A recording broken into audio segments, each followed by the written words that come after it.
Welcome to This Week in Hospitality Marketing, live show number 259. With me is two cohorts in crime. Mrs. Bevel Goodman, currently with the library collection, but yet to be other things in the world of, which we'll probably talk to as time goes on. And Mr. Dean Schmidt, who is the founding father of MetaSearch. Wait, what are the two terms? MetaSearch? We have basecampmeta.com and soon to be released metasearchmarketing.com.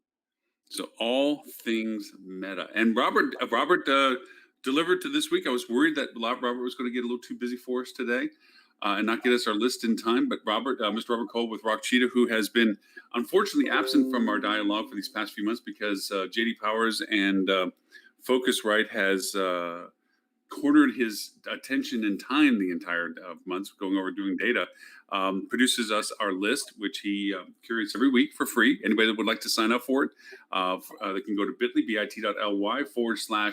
cheetah, all lowercase.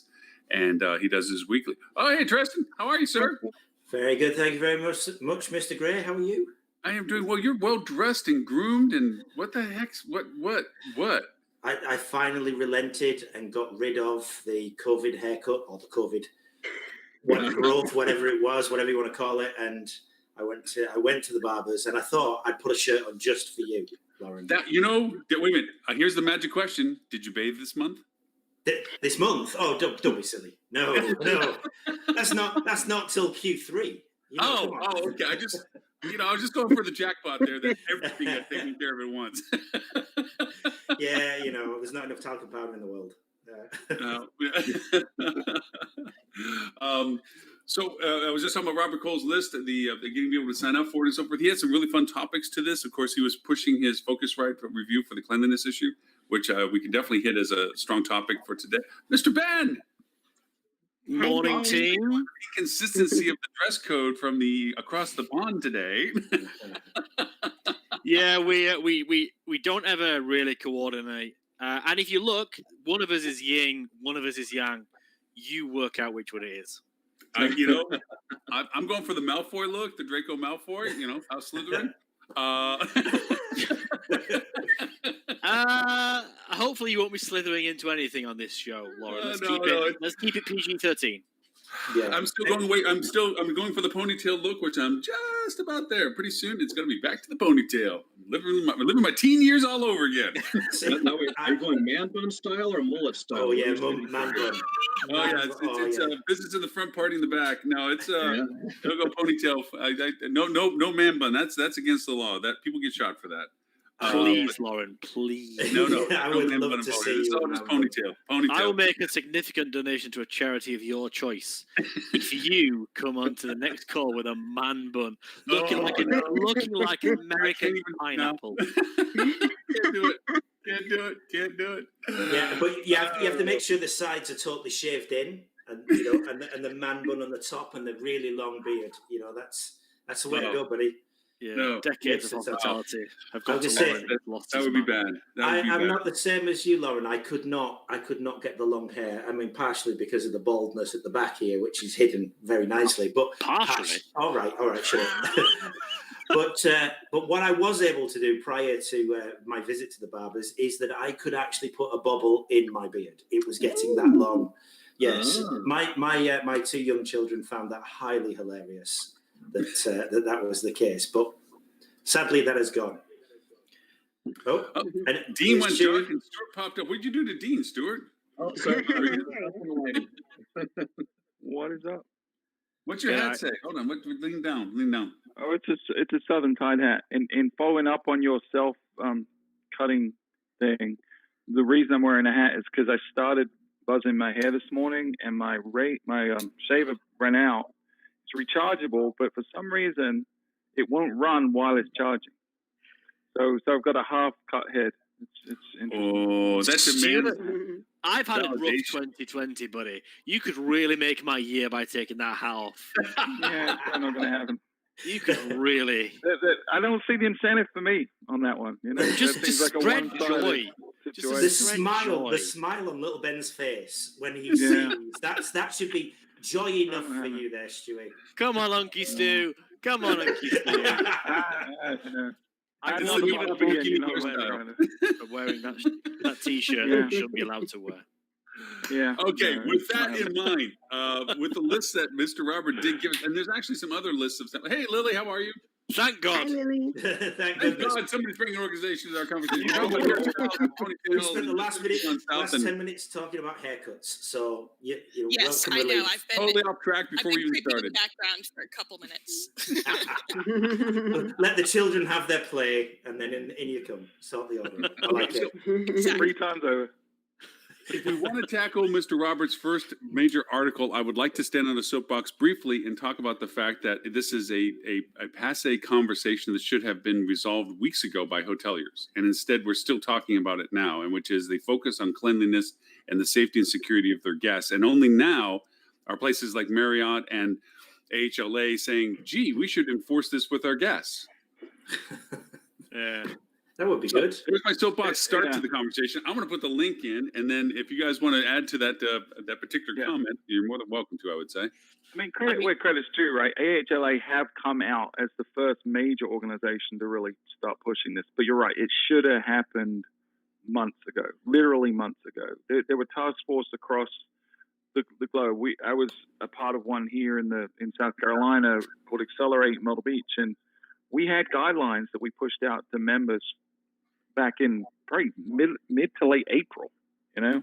So why the big organizations didn't take a stand on this, especially the face mask stuff, I don't understand. But hey, it's happening now, so we need to get behind it. Like I've been saying for weeks and weeks, we need to change narrative in the media and start saying responsible travel is safe. If we don't start saying that, we're going to lose the year completely. I think it's an interesting time to mention responsible travel. Today in the UK, it became mandatory to wear face masks inside shops, inside cafes that you dine in, but not those in which you go in to then eat outside at. It's crystal clear, this legislation. It's crystal clear. But from my trip into the city today, despite it being mandatory to wear masks, and I mean, it's a more diluted version of travelling sensibly, even if you're just travelling into town, there was maybe a 60% take-up rate.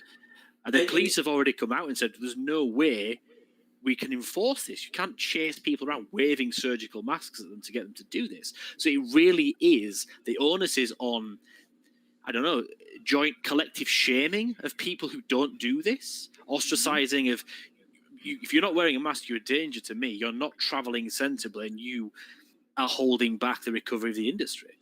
But there has been a lot of criticism about it as well.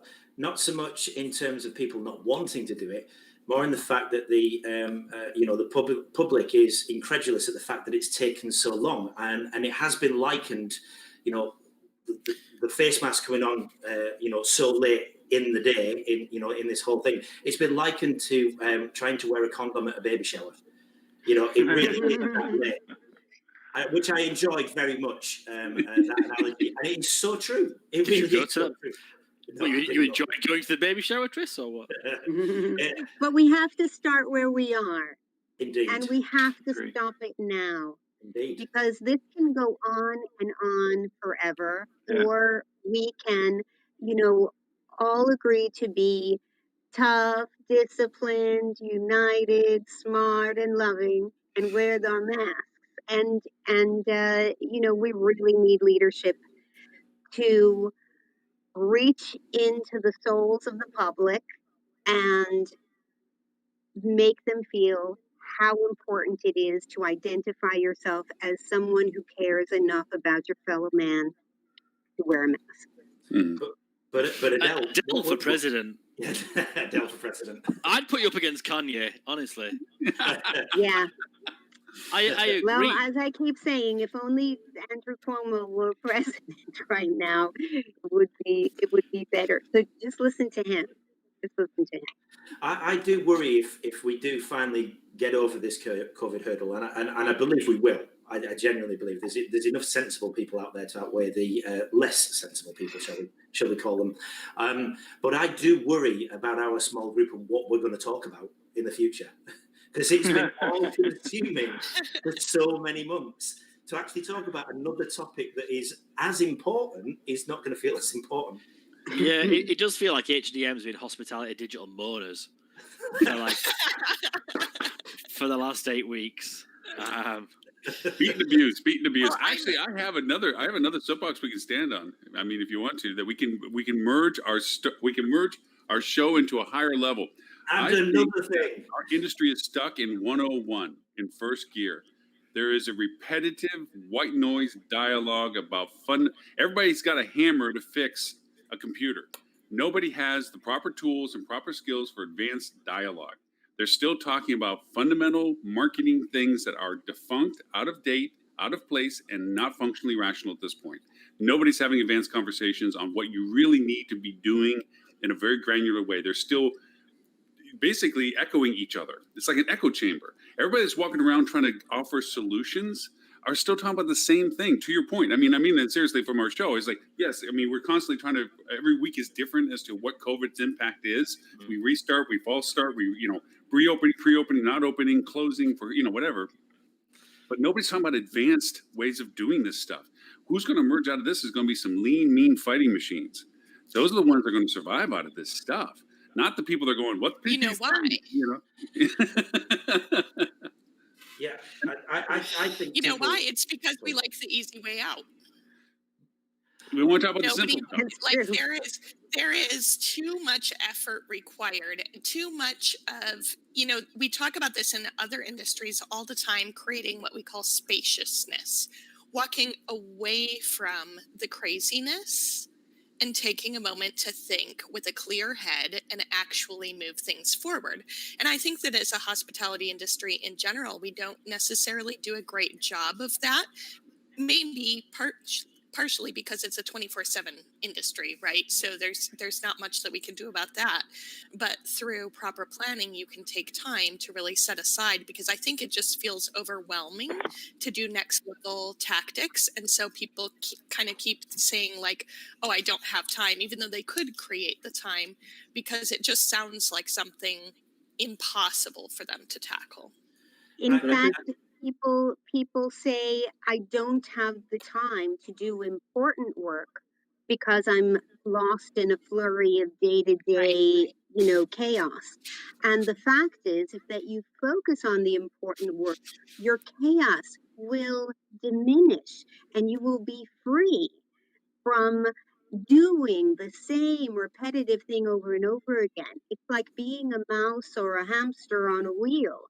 You're just always chasing new business to replace the business that you lost, because you can't move forward with holding and loyal the customers you have and just growing your business naturally, for example, or wasting the time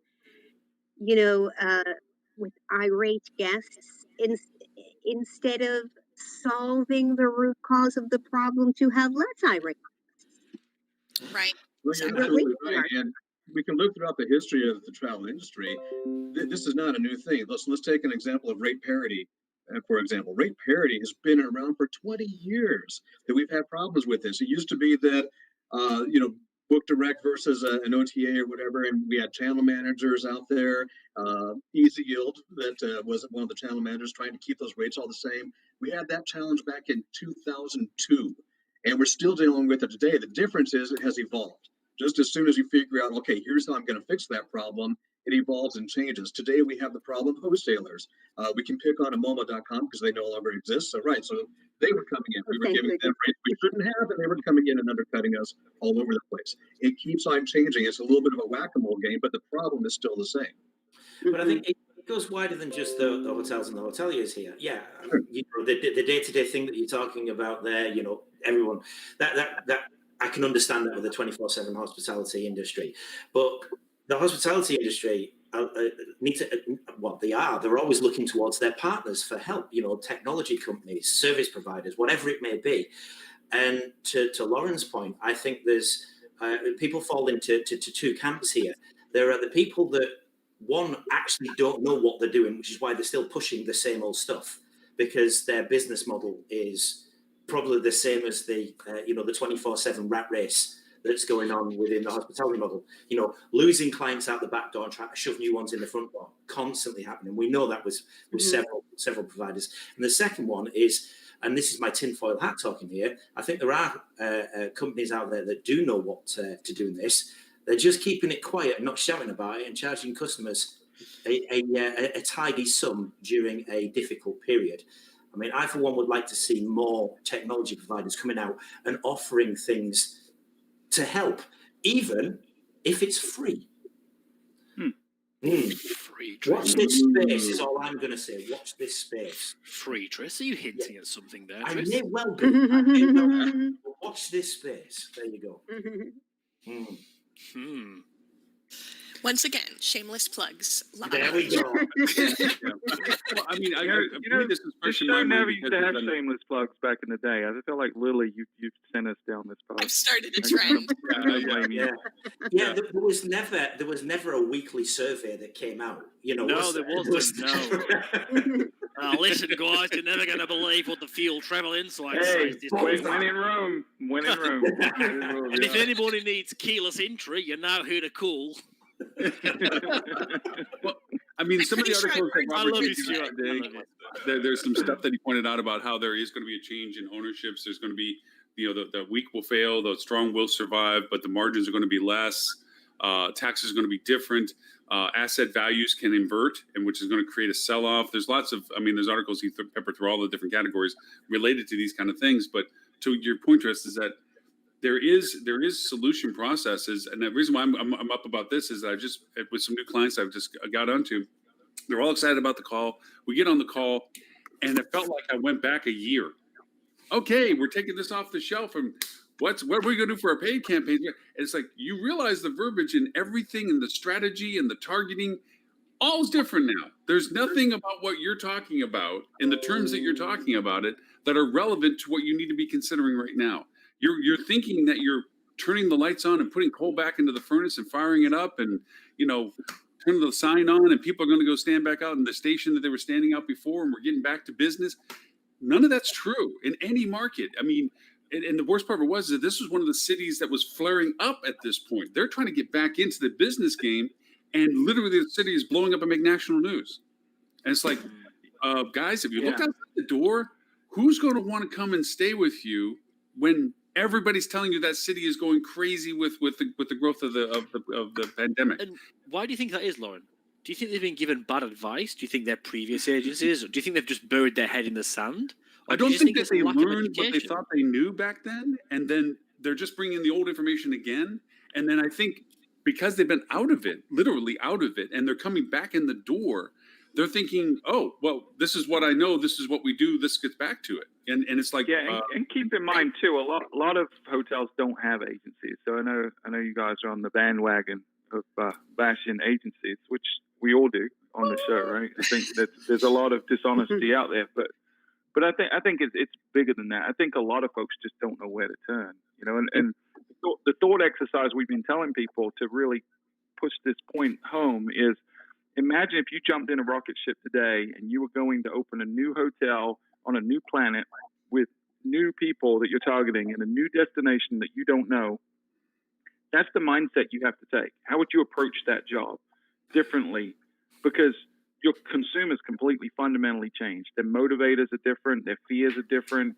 Their financial position, the demographics you're going to reach, everything is different. You've got a completely foreign audience now. And the destination and the product you have is viewed completely differently than it was 12 months ago. So nothing you did before will work anymore. The only thing that would be the same with that, though, Stuart, on a different planet, is that we'd still need face masks, but for oxygen. I have a different,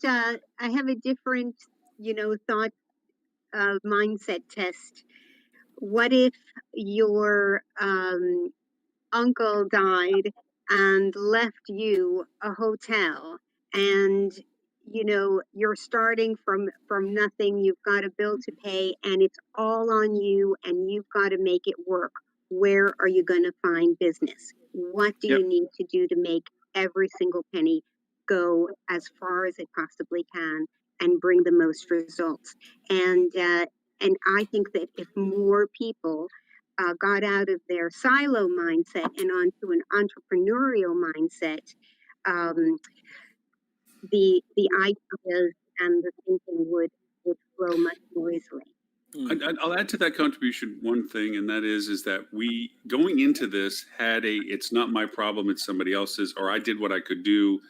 I often mention that there's two types of people. There's the people that tell you 100 things that they tried to do that didn't do it, and then there's the other people that just got it done when you asked them to get it done. And if you want to know about the 102 things that they tried to get there, they'll tell you if you want to know, but they just got done when you asked them to get done. And a lot of these people went back to their jobs with that mindset of doing what they thought they could do. Hey, I can't sell 50-cent pieces for a dollar a piece for 50 cents on the side of the street right now. Nobody's buying.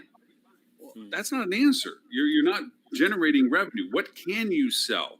There's hotels that are selling to these school pods now, little meeting spaces, so that kids that are being put together in small groups have a common space to go to. They're doing in Europe. There was a news feed about the fact that they're doing hotel concerts where you go to the hotel and you're on your own balcony and you're looking at a concert. And the concert's being presented to the hotel because the building was designed that. That's answers. That's not what you used to do. That's not anything you ever thought about doing, but it's the way things are now. Does it last forever? No, but you need to make payroll now. Do they have people on the balcony on top pouring beer on you, so you get the authentic feel of being in a concert? There is definitely some kegeration things going on, but that's just a whole other story. You can't say that, Tris. You live in the poshest part of England. So that's just how convenient the bathroom is, and if you have beer with you, how easy it is to get another drink. To me, it seems like an easy thing, but it's called the loo, Lauren. Oh yeah, sorry. Just a point, Stuart. There. Sorry, Dean. I just want to address a point there from Stuart. I don't want anything I can say to come across as agency bashing. Lord knows I love a good agency. What I think when I talk about agencies giving them bad advice, I don't mean malicious advice. I mean a lot of people who work for agencies probably haven't been through something like this before. They've not been. They've had the good times. They made hay whilst the sun shone. Unfortunately, the sun has now exploded, and there is no hay anymore. There's just like a post-apocalyptic wasteland. So I don't mean to bash on the agencies, and it's a difficult situation they're in because there's no playbook for this. And they're not built to pivot quickly either. A lot of the bigger agencies, especially, they're not. They're built to scale and modularize what they offer. You look at I'm not going to name them, but you know who they are. They have here's the packaged offering for a flat fee, and it's about how efficiently can I produce this to maintain profitability. So I think that kind of approach, if you're with that kind of agency, you're going to struggle because they're not going to innovate. They're not. And Lauren, to the point you made as well about hotels coming out and saying, "Oh, we're going to try the tactics we tried 12 months ago." I don't think anybody can say that the leadership within the hospitality industry hasn't been screaming and shouting from the top of soapboxes and vacant hotels that this isn't going to work. Nobody can say there hasn't been a flurry of information coming. Now, whether or not they've listened to it or been exposed to it is a different matter. But I don't think anybody can point fingers at the industry and say, you guys never told us this was going to happen. And to that exact point, when we get into territory like this, what we instinctively try to do is look at what does my historical data tell me? What worked before, what didn't work before? That's every instinct in our body says, go to the data and look at it. Well, guess what? The data sucks right now. And all that data, none of it's right. So, but that doesn't mean the data is not important. What it means is you've got to start getting new data. You've got to start running these types of digital campaigns and see what the hell is going on out there. What is working, what's not working, and start putting together new plans based on that. And therein lies the problem, though, as well, because it's like, the full circle. The hotels don't have the marketing budget to be able to go and do this and actually test as much as they want. So I understand the difficulty that is going on there. But I just wanted to bring up a point that Richard's mentioned back to the hotel cleanliness in the chat. And he said he stayed at 2 major hotel brands over the past 14 days, and he's getting a lot of frustration from the lack of follow through with their cleanliness policy. And he's talking about a sanitizer and cleaning public spaces. I want to share a very brief, and you'll find the pun in that very shortly, story of my exploits. I managed to leave my house with my family, and I went to a larger city nearby. It's very well known. They've just won the Premier League. So Stuart, you'll know that. So it's Liverpool over here in the UK, and I stayed at yeah, indeed. I didn't want to say it, but there you go. But they, I support the same as you, Stu. I'm with you. So there's a tear running. It was painful for me. Painful me to just go to this city, let alone stay there. So staying in the hotel, beautiful hotel, very, very nice. Very hipster, huge rooms, great. However, very shocked the next morning when I get to go into the little shower room that it's got, single door into a shower cubicle, open the door, turn around and put my towel on the hook. What do I find there? But a pair of men's underwear. Now, they were not mine. Now, one of two things. Or his wife's. Yeah, one of two things has happened here. My wife has snuck off without me knowing. And there we go. We'll leave that there. And I'm pretty certain that wasn't the case because I was with her all night. It was on the hook, right? On the hook.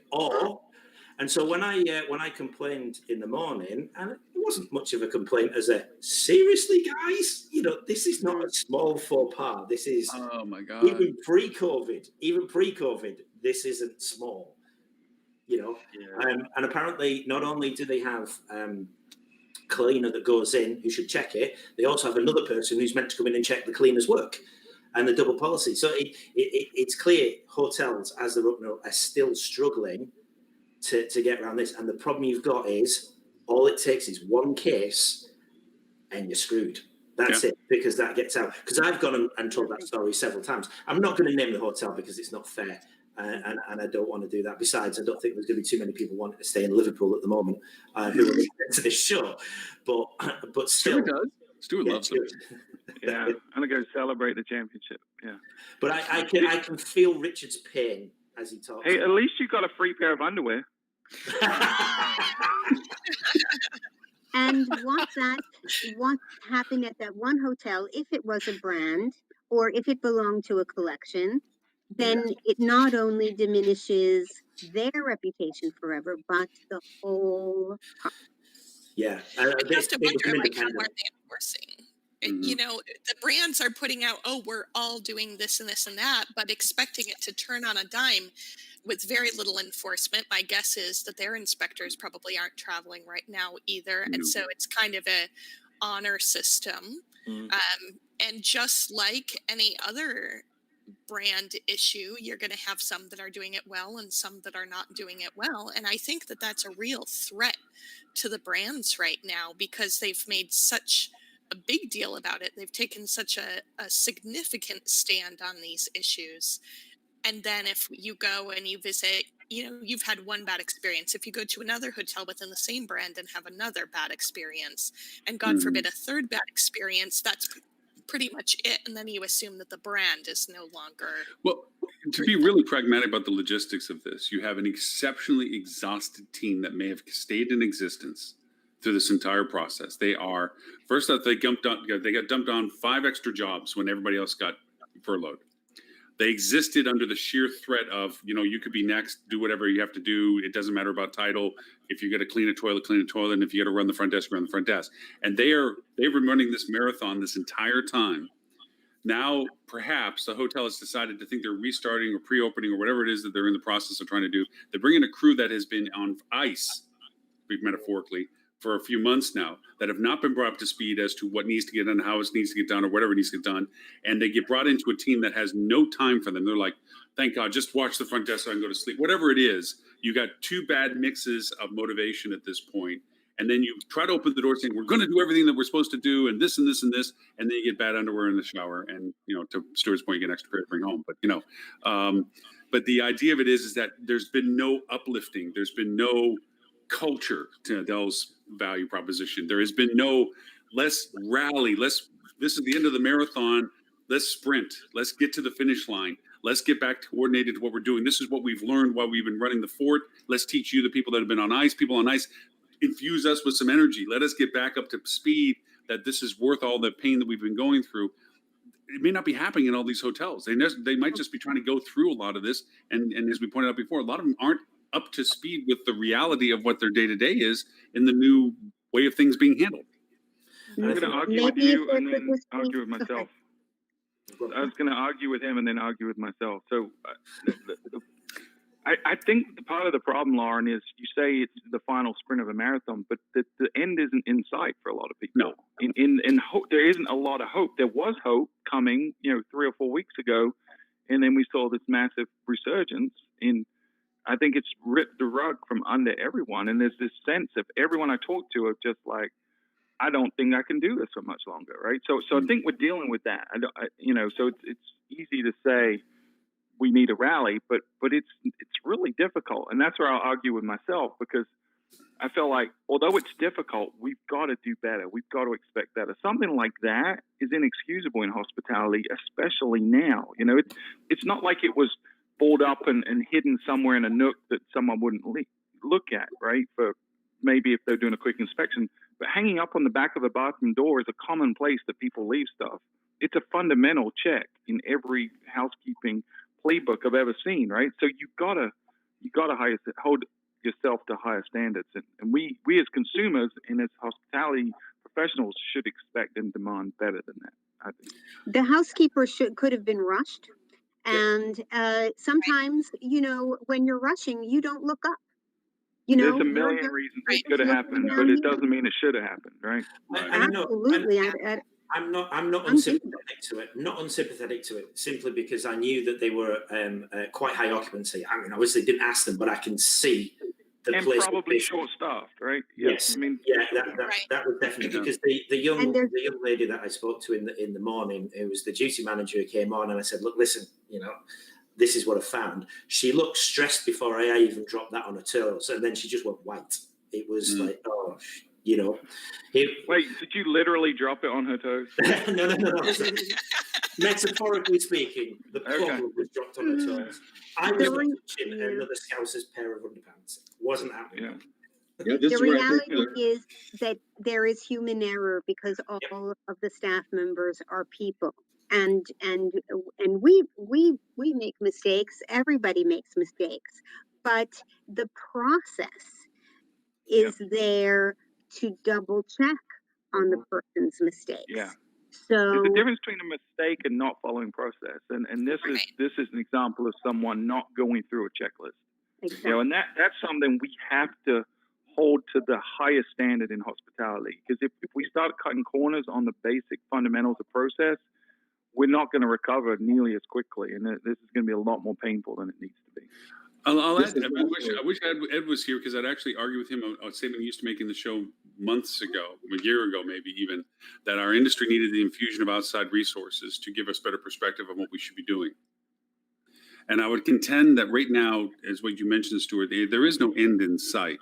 But what people love about the love of this industry is the satisfaction the industry gives us. When I say a sprint, and meaning that we can collaborate and create a culture and create motivation between ourselves, it's to bring life back into the purpose of what we're doing. Not that there's an end to the process, but a resurgence of why we're doing this. That's why we're losing some people out of the industry right now. And some of the people that didn't deserve to be in the industry aren't staying in the industry because they got brought in because of their technical expertise or their marketing expertise or their operational expertise, but they weren't hoteliers. They weren't hospitality spirit, heart of the servant people. And that's the core of the people that need to bring back our destroyed industry. I mean, our industry is destroyed right now. It has been purposely dismantled. And we keep trying to do these things that we keep trying to do, but we're fighting an unknown adversary.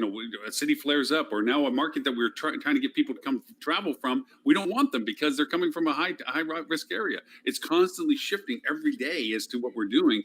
But the idea of it is, to what Driss pointed out, the fundamentals have to be there. And that comes from the fact that somebody truly thrives on what they do in satisfaction of a guest. Well, and I guess satisfaction is going to be more important than ever, because it leads to the user-generated content, the reviews, which Adele, I'm sure, can speak to largely. But if you think about consumer behavior right now, it wasn't uncommon. There was walk-in business to most hotels. People would just walk in the door and say, "You got a room?" Would you do that today? Probably not. I'm going to read some reviews first, because even especially within brands, right? Brand A over here and brand A over there, may not have the same standards. There could be very different quality standards that go with that. So yeah, your user-generated content, you better be paying attention to these days because it's going to carry more weight than ever. Mm-hmm. And thanks to Richard for pointing out the fact that. Go ahead. I'm sorry, Lynn. I've actually heard from some of our research that walk-ins are actually up in certain markets, which was shocking to me because I would have assumed the same as you. And so I think it depends a little bit on the type of market. But some people, maybe they just don't know what to expect. And so they just go ahead and walk in and see what's going on. But I bet they looked at Google before they walked in. Exactly. I bet they saw a review before they went in. Yeah, well, that's the thing. Everyone's got one of these now. So it's very, very easy to quickly check on the fly whilst you're outside. And the best thing about reviews, hotels near me, right? And automatically it's location based. Yeah, I put a post about that on LinkedIn that you know the near me keywords are actually on the increase. Mm-hmm. They haven't settled. Sorry, well, the best thing about reviews is that it's free. Everybody, no matter you're a 2-star hotel, 3-star hotel, you've got a budget, you've got zero budget. But you can drive traffic to your hotel just based on being the top rated hotel in your comp set or market. I would actually go. You know, smiling is free. Happiness is free. Kindness is free. A culture that thinks about loving the guest and lighting them up. That's free. It just takes work. Leading to Mara's comment as well, Richard, thank you for coming up. I mean, I know that we sound like a broken record, or to us we do, because every week we're addressing this. But in fairness to Richard's statement, if we stop talking about this while it's still an important topic, for those who haven't heard us talk about it before, they might not think we might not be able to give them insights. We actually are constantly harping on the fact that people need to understand these aspects of our industry. So in a way, as much as we may think we're going over a broken record, there's a lot of people that may not be exposed to our conversation at any particular given week, and they're hearing it for the first time sometimes. So plus, there's hotels that are still not open yet. You know, so we've still got we've you know, not everybody's at the same stage. There are hotels that are still, you know, operating at a reduced capacity or completely closed. Some hotels may never reopen again, which is truly sad. So, you know, the people at different stages of this cycle in different countries, in different areas as well. So the message, the good thing with this is we can go over this. We can talk about the things that have been, you know, perhaps not so good. And hopefully, even if it's just one person or one hotel or whatever it will be, picks up and takes something away from this and actually makes a slight change to their policy, or triple checks something instead of double checks it, or, you know, has a ban on underwear, of all underwear in their hotel, whatever it may be, you know, then I'd be a happy man. I think that's the answer, Tris. Banning underwear in a hotel. That'll increase the sanitation. Random hotel underwear hangings. Yeah. Well, I tell you what, if it happened to Trump, you'd know that would be a law that would be coming out. Project Fruit of the Loom. Hey, Tamara's asking a question that probably is right up your alley. And that is getting collaboration with the other departments to be as vested into the satisfaction of a guest as they then find that she is for what she's doing. I mean, she seems to be a person that says, hey, I'm doing all that I can, cleaning all that I can. How do I put a fire under other departments? Well, you know what? I think that at some point the team has to come together under the leadership of that hotel, where he says or she says, you know, you guys are the best. I see you put your heart and soul into everything you do. And I just want every single guest who comes into this hotel to appreciate how great you guys are. I want every single one of you to make sure to work together, to touch, not physically, but to touch every guest journey along the way, to sparkle a little sunshine of every guest as you prepare the room for them, as you make the reservation, double check the reservation for them, as you choose the room for them, as you prepare the breakfast for the guests. Every single thing you do, let's put a little extra love in it. Let's plate it in a way that is going to make their eyes sparkle. Let's welcome them like every single guest is Beyonce or whoever you think is the coolest person around.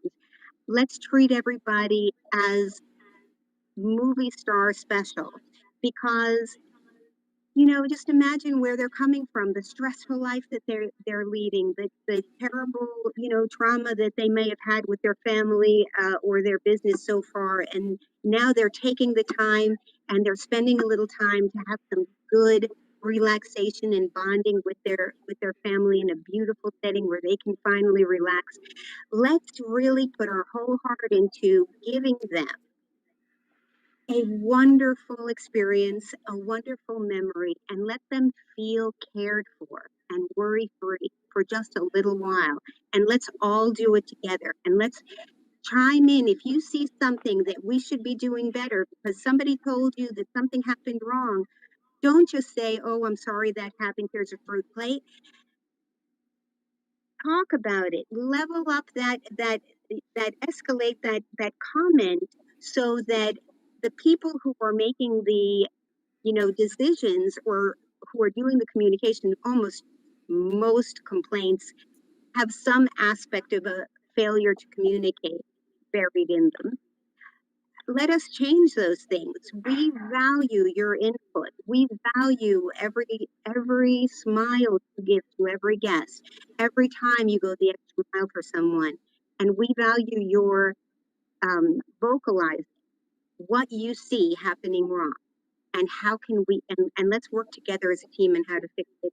Just develop that kind of culture and that kind of excitement, and just say, we have a goal. We want to be, we want to have a 90 or more % guest satisfaction rating, and we're not going to settle for less. There's a very common expression that perfection is the enemy of good, or something like that.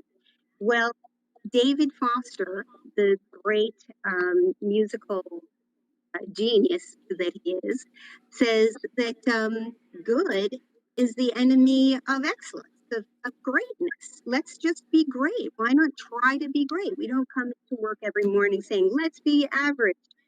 Let's get a 4.1 average guest satisfaction score, which is the typical TripAdvisor, the typical TripAdvisor score. That's the average. We can do better. We have great people. Let's do better. So somebody probably thought Chris needed more underwear. Yeah, I'm expecting Adele at halfway through that. I was expecting the background of you to open up and a choir to start singing. Yeah, preach, sister, preach. It was brilliant. That was fantastic. And really. You're absolutely right. You're genuinely right. It has to come from the top down. It has to come from the management of whatever you're doing. Whether it's running a hotel or running a ice cream parlor or whatever. It really doesn't make any difference. It's got to come from the top. But it also needs to be communicated from the bottom upwards. And I know, there's obviously issue with keeping people that Tara's mentioning there. That's going to make it more difficult. But then that to me suggests that there's another problem. There's a deeper problem there than other managers cleaning. There's a problem there with, well, who are the people that you're hiring, and why are they leaving so quickly and so easily? I don't know what that is, and I don't know whether there is a deeper issue there. But that will be one of the things. That's one of the things that I would look at. But I mean, I often get in trouble whenever I've been working in organisations. I get in trouble because I make sure that my voice and my opinion is most definitely heard, whether it's upwards, downwards, left or right. If there is something that I perceive to be wrong, I'll be saying it. Ben can be a testament to that because he's been on the butt end of it quite a few times. Oh, buddy. I just let you stomp your feet. So Tamara's followed up there by thanking Adele and then saying that it seems to be an issue, Tris. We've been on our own for a bit due to leaders being out. I mean, in my opinion, the moment a leader steps out is the time a leader steps up. If the person who is above you and guiding you and has responsibility for that, when they step out, you step up. And that's the chance for you to lead without being a leader. If that makes sense. Leadership isn't about titles. It's not about fancy laminated business cards. It's not about having a desk and first-class flights across the Atlantic. A leader is somebody who invigorates and drives their team to a common goal, in my opinion. I should get my own choir, actually. Yeah, You're right. If your leader has stepped out, that means you're the leader. Actually, Yeah, for a leader didn't step out. A manager stepped out. It's time for a leader to step up because managers step you. out. Yeah, they're Yeah, not synonyms for sure. I think his one thing name I is would add to Horst Adele- Schultz, the guy from Ritz-Carlton. He distinguishes managers are trying to control things while leaders are trying to empower things Well, and inspire people with a vision. A good leader, it's almost like should be seen and never heard. So, but not quite the same. A good leader is saying, "What can I do to support you?" as opposed to "do as I say." That's totally different. And the only time you need a leader is when when you actually need them and you have a problem. But if you've got things in place, you've got processes in place, you actually promote an environment where people will solve their own problems and probably just come to you for a little bit of, am I all right doing this? Ben and I, sorry, 1 second, Ben and I, we've done this repeatedly with the teams that we've built. We've been saying, if you've got an idea, go ahead and run with it. And more often than not, people come up to us with an idea and saying, why are you telling us? Just go and do it. We'll back you no matter what. As long as nobody dies at the end of it. There's a part of leadership that's important, though, right? And that is setting the direction and setting the vision, giving them the scorecard or whatever it is. And I think that's the thing I would add to what Adele said, her inspirational speech. I felt like I was at the end of a Disney movie when the team that had lost all season was about to win. I'm ready to serve you.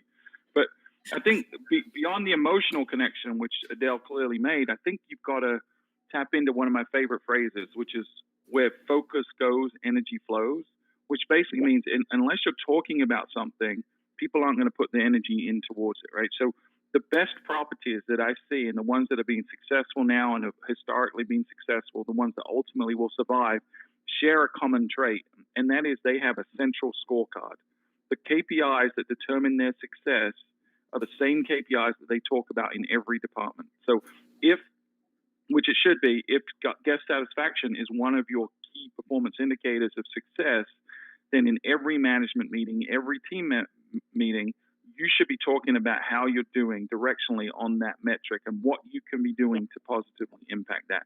And if you do that, the culture shifts, right? The culture shifts to focus on the things that make the biggest impact for your business based on your definition of success. That's what leadership has to define, but then they need to empower people and get out of their way and let them make individual decisions to be able to execute on that vision. Yeah, and I find that the best, at least for now, the best thing to track is where you rank on guest satisfaction in your market on TripAdvisor. Not the value ranking, but the guest rating ranking. And, I'll tell you what, being in the top 10 is amazing, but being number 1 is the best. And it will do so much to drive traffic to your website. It does, and it's really hard to maintain. It just elevates your determination, because once you get to number 1, there's an expectation shift. If you're 7th, 8th, or 9th, people have a great expectation, but it's not this expectation of perfection. When you get to number 1, everyone coming into that property expects nothing less than perfection, and you have to continue that to maintain. So getting to number 1 is really hard. Staying number 1 is really, really hard. There was always a discussion. It's not perfection in terms of opulence.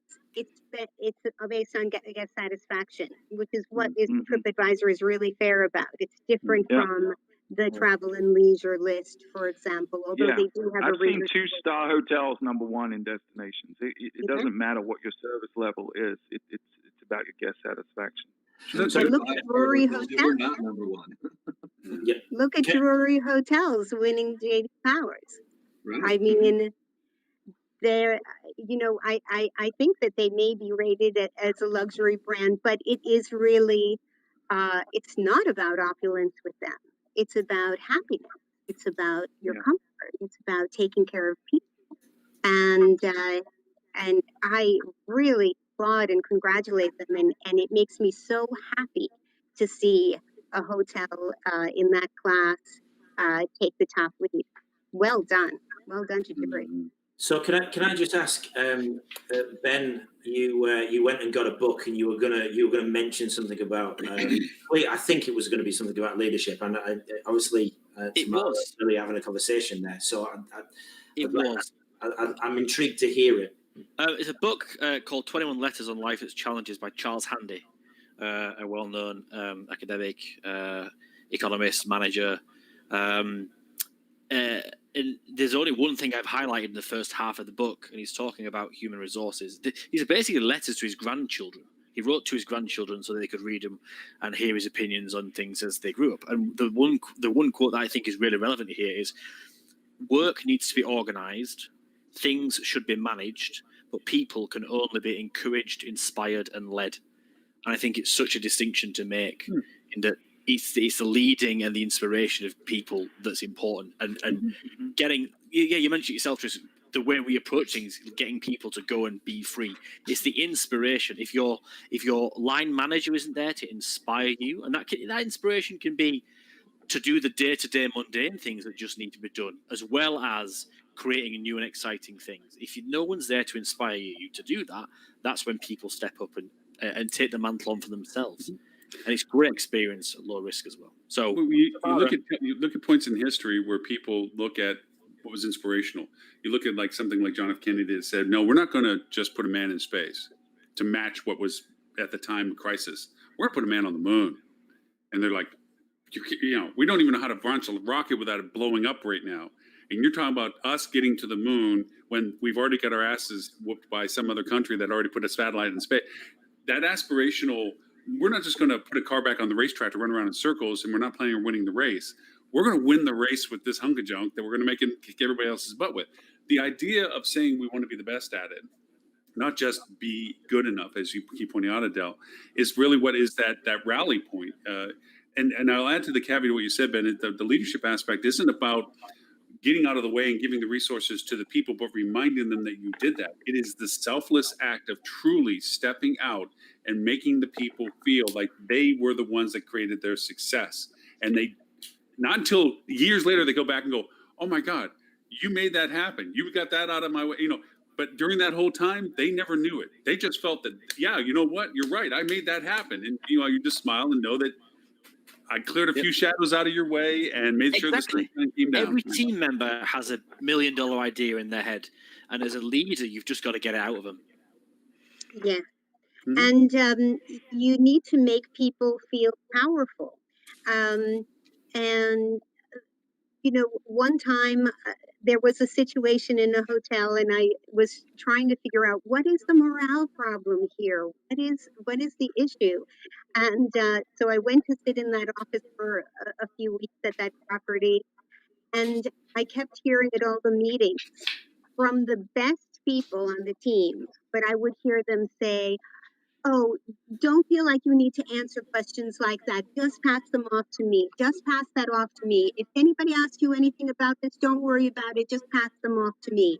Well, the desk heard that so often that they started to feel like they must be fools who are not intellectually capable of making good decisions and being helpful in these areas. And I just sat down with that team, which were the best-hearted, smart people, but they were just doing the wrong thing unintentionally, and said, you have great people. They can be future general managers. They can be future directors of sales and marketing.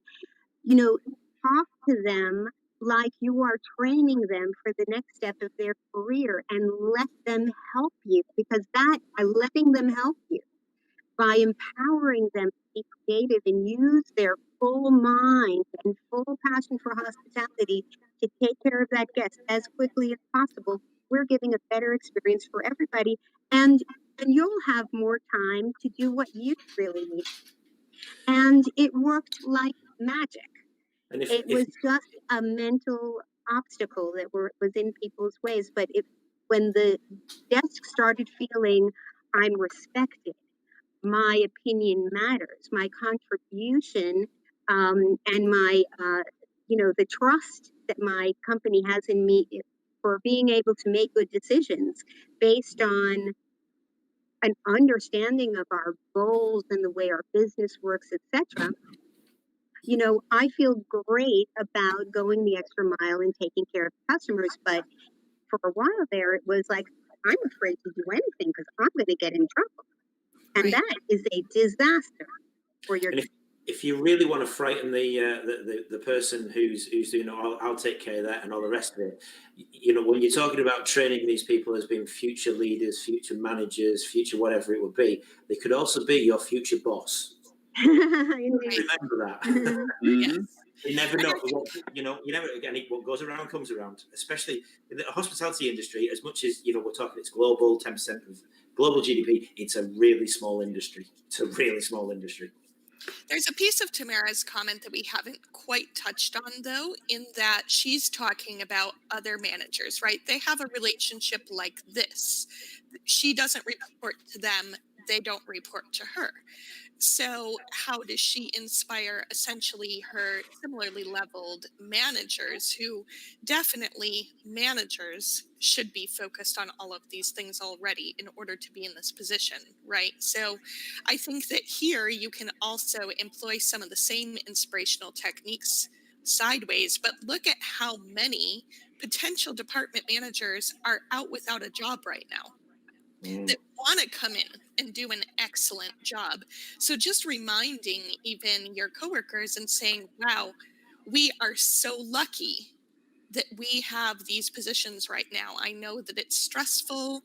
I know there's a lot to cover, but you know, how can I support you guys in your departments? You know, from my perspective, one of the things I'm doing is I'm cleaning X, Y, and Z because that's so critical. Everything I've been researching says cleanliness is the number one thing.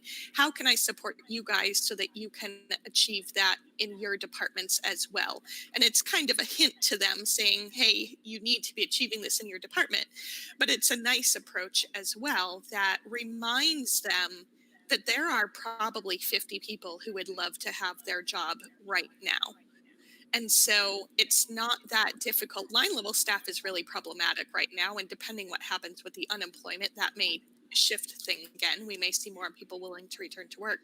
But at the managerial level, there are so many available people because of the cuts that have been made to staffing across the industry.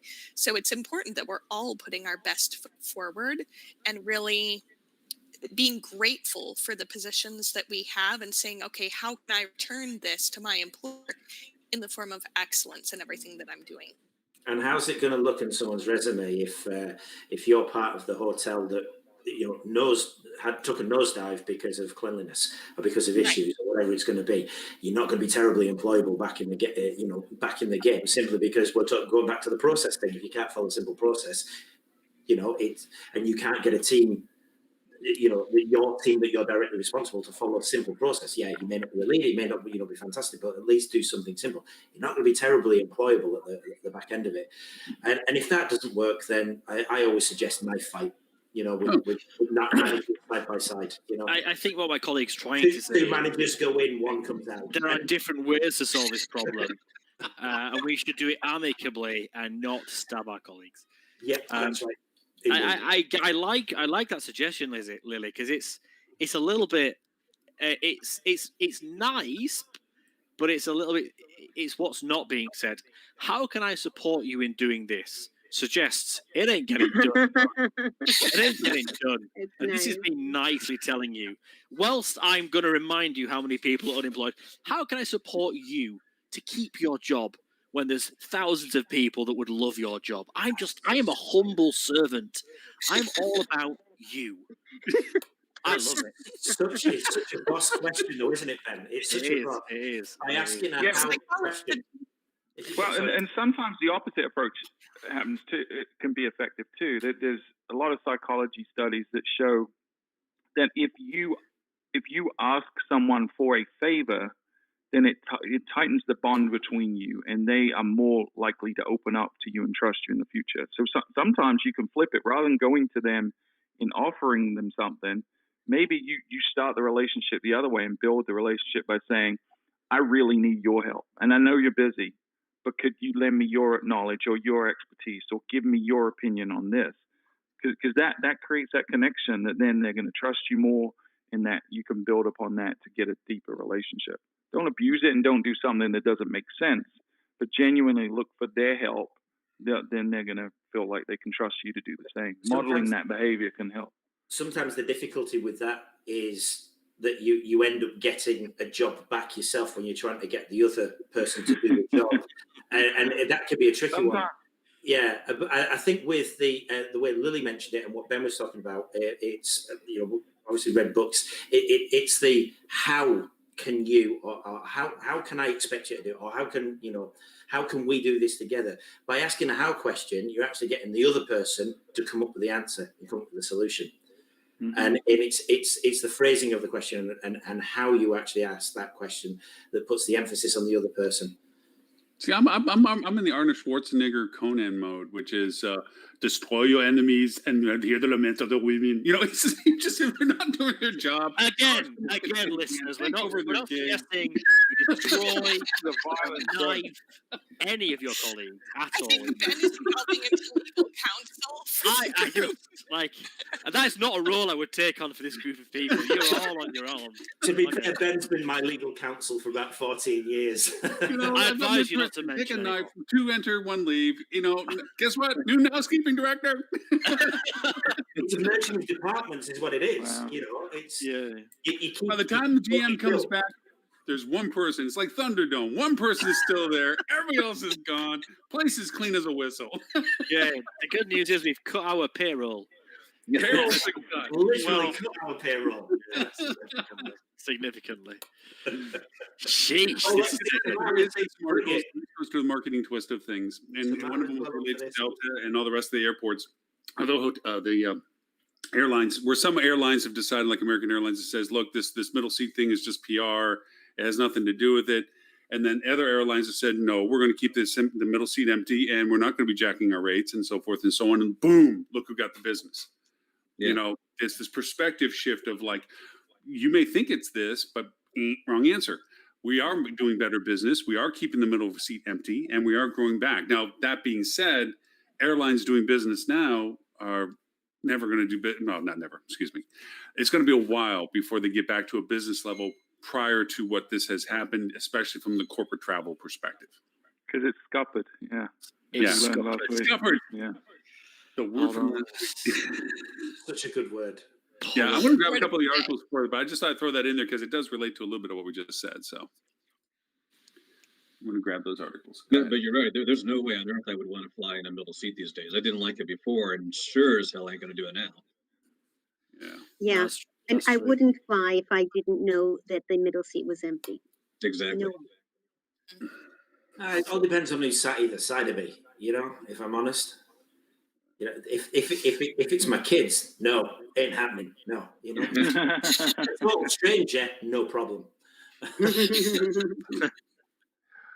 But again, this also goes to the leverage of opportunity, because now they're saying that if you do make the effort to go face to face, you are really amping up the importance of that corporate dialogue, because you're putting yourself through that process to get to the person, to be in front of them, not on a Zoom, not on a Brady Bunch tiles, but I'm going to go and come and talk to you because it's that important to me. So it's actually elevated that business travel thing eventually. So I'm sure there'll be leveraging of that as time goes forward that says, no, I'll come to you and talk to you. I mean, Lily, you went and actually traveled because it was business. Yep. I'm sure that added to the amplification of them saying, wow, you made the trip, you're here. It's important that you're here. That's very cool. And there are certain types of business that are just better conducted in person. We all know that. And this is coming from somebody who makes their living on remote business, right? But there's still a need for that human touch from time to time. And honestly, it was also huge for me. I probably could have done it remotely, but I knew that for myself, I needed to step out of my environment a little bit, even if there was some risk to it, and get myself in a different frame of mind in order to keep being a creative and effective leader for my own company. Mhm. Which is quite interesting because we had the conversation last week, if I remember correctly, Ben, where you said that face-to-face was going to die out completely. Scuppered, Tris. I said scuppered. Scuppered, that was the word. And I said, I've actually forgot to tell you, I've got a meeting this week where I was going face-to-face. And didn't we win that business?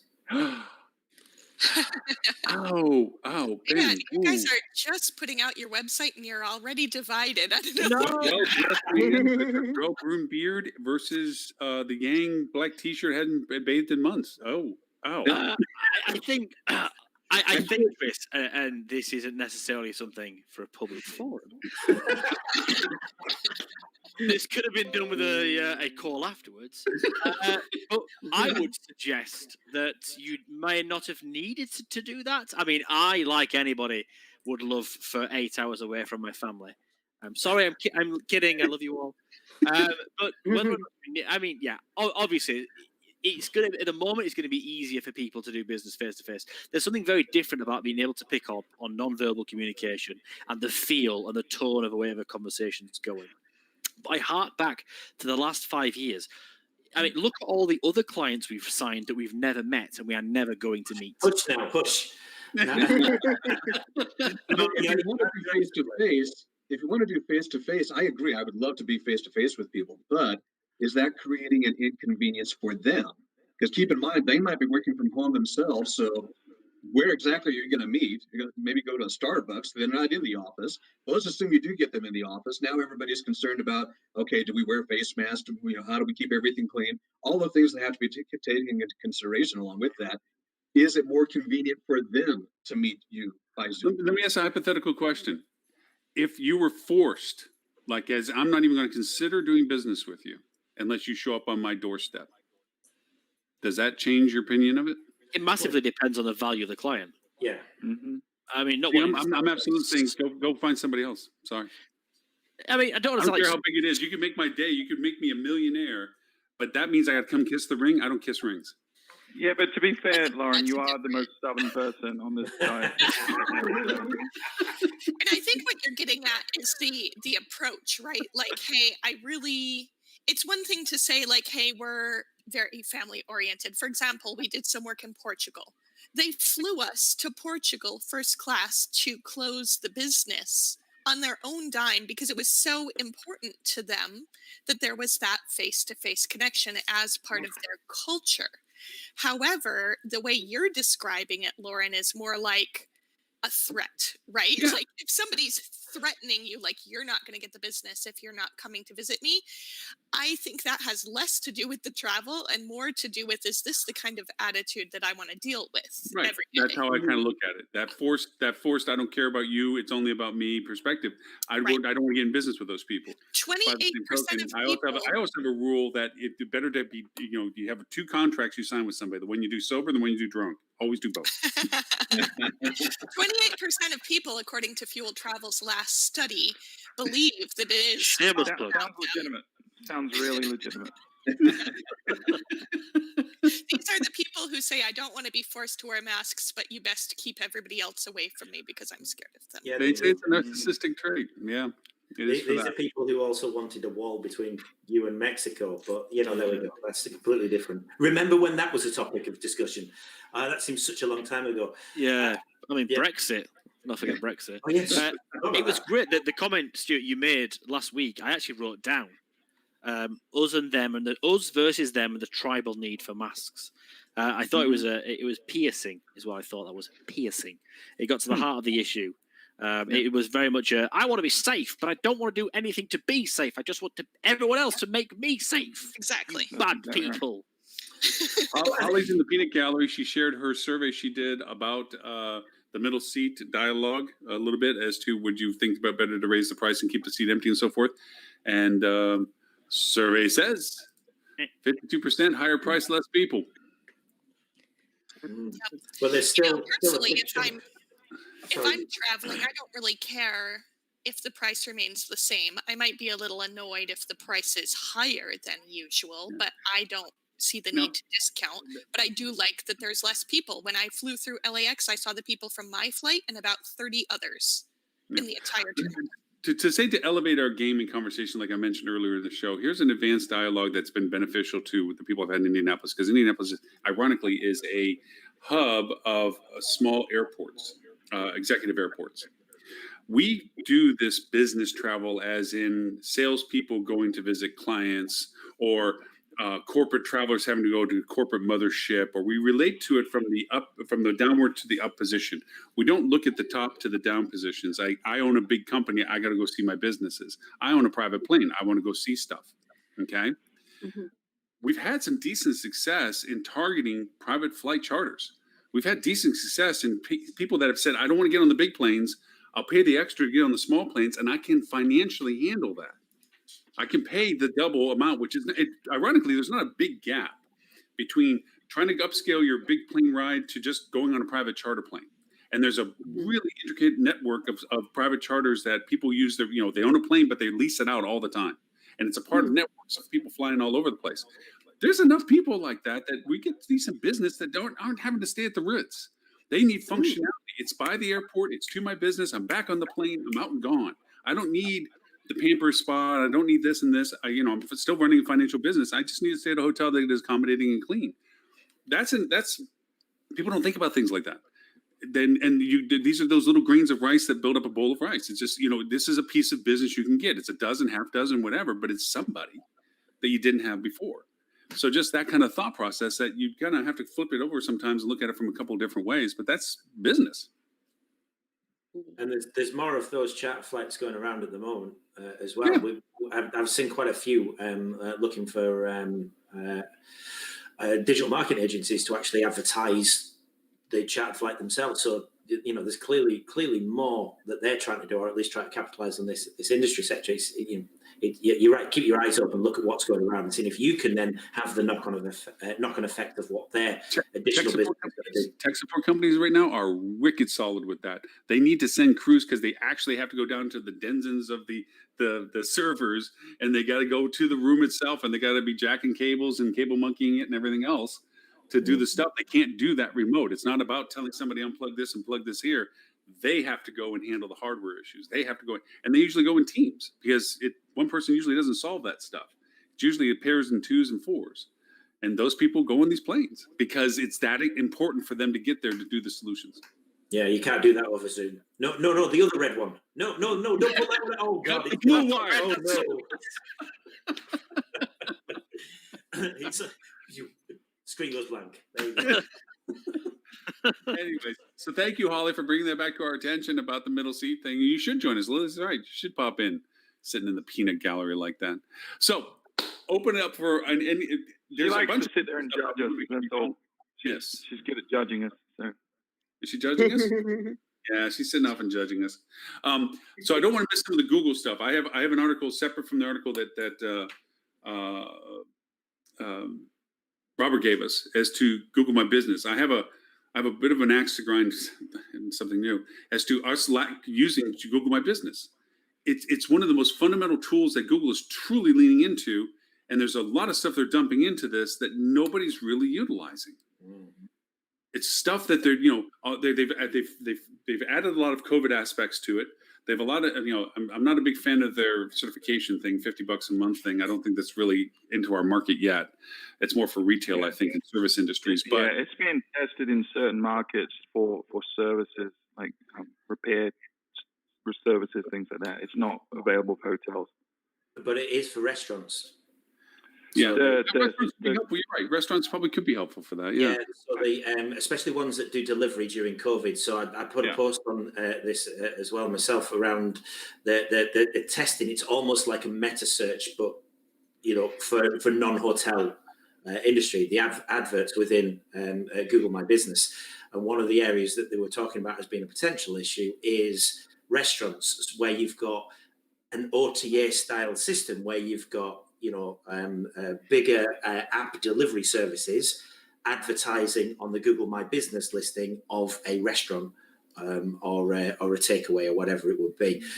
And given the fact that COVID-19 has now opened up the eyes to a lot of restaurants, that there is a takeout market there, that there is the potential that could continue long after COVID You know, your favorite restaurant that was, you know, always difficult to get a seat at could now have a very lucrative takeaway menu that they would be crazy if they were to stop that. You know, they'd get the covers coming back in, but obviously that going in. So it opens up an interesting conundrum, or almost a hotel OTA like conundrum, with Google playing around with this. But they don't care as long as they get paid. Well, that's exactly what's Takeout is happening. not the same, though, is it? I Say mean, the again? food isn't the same. Takeout is just not the same. They should charge less for that. You know what? Speaking of which, you know, I think that people have made quite a good campaign to contact restaurants directly for takeout rather than going through one of the delivery services that charge, I think, 30% Mhm. to the restaurant. And I wonder why I don't think that we've made a similar campaign as hotels to go direct. I think it's Yeah, because Hilton both did, right? The Book Direct campaign and the Yeah. Taste Book Direct. Yeah, but they don't. They both did made a big. I think the difference is here is that the likes of Booking.com and Expedia kind of, they were one of the earliest adopters of internet advertising and the business model that they created, that they almost educated an entire world to a certain degree that's how you book a hotel room. That's how you can book a hotel room online. Whereas the restaurants and the delivery services that are coming through right now, it's still very new. It hasn't been around for 20 years. It's not as well established. They're still fighting for market share between themselves at the moment here. So there is the extra education that people are picking up and saying, well, hang on a second, we're not gonna go the way the hotels are going.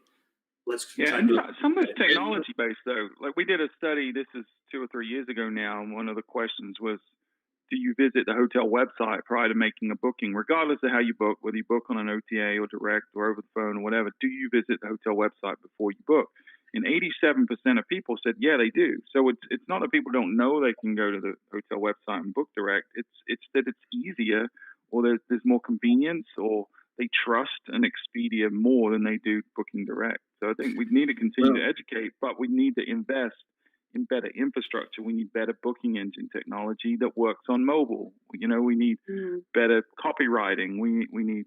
There's a lot of optimization that I'd say you can give me any hotel website, even our own, and there's opportunity to drive up incremental conversion rate on every website out there. There's some opportunity in there too. Going back to the restaurants part, taking out the chains and the franchises that all have Washington all have technology, but have better technology. But look at your independent restaurant, family-owned restaurant in whatever town that you're in.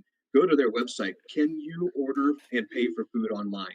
And it has astonished me how many of them don't have the restaurant equivalent of a booking engine, right? And within where I live, I had one place that said, nope, now you got to call us. Well, you couldn't call them because they had limited staff and nobody was answering the phone. You couldn't even get through on the phone. You had to actually go there physically to place your order in the first place and then wait 30 minutes for it to get done. Well, that doesn't make any sense. Yeah. Well, and even if you could, right? Even if you could, you still have to put in your credit card details, and it's in the buffer, right? And there's friction there that if I go to Uber Eats, I don't have that friction because they already have my payment, and I click, save.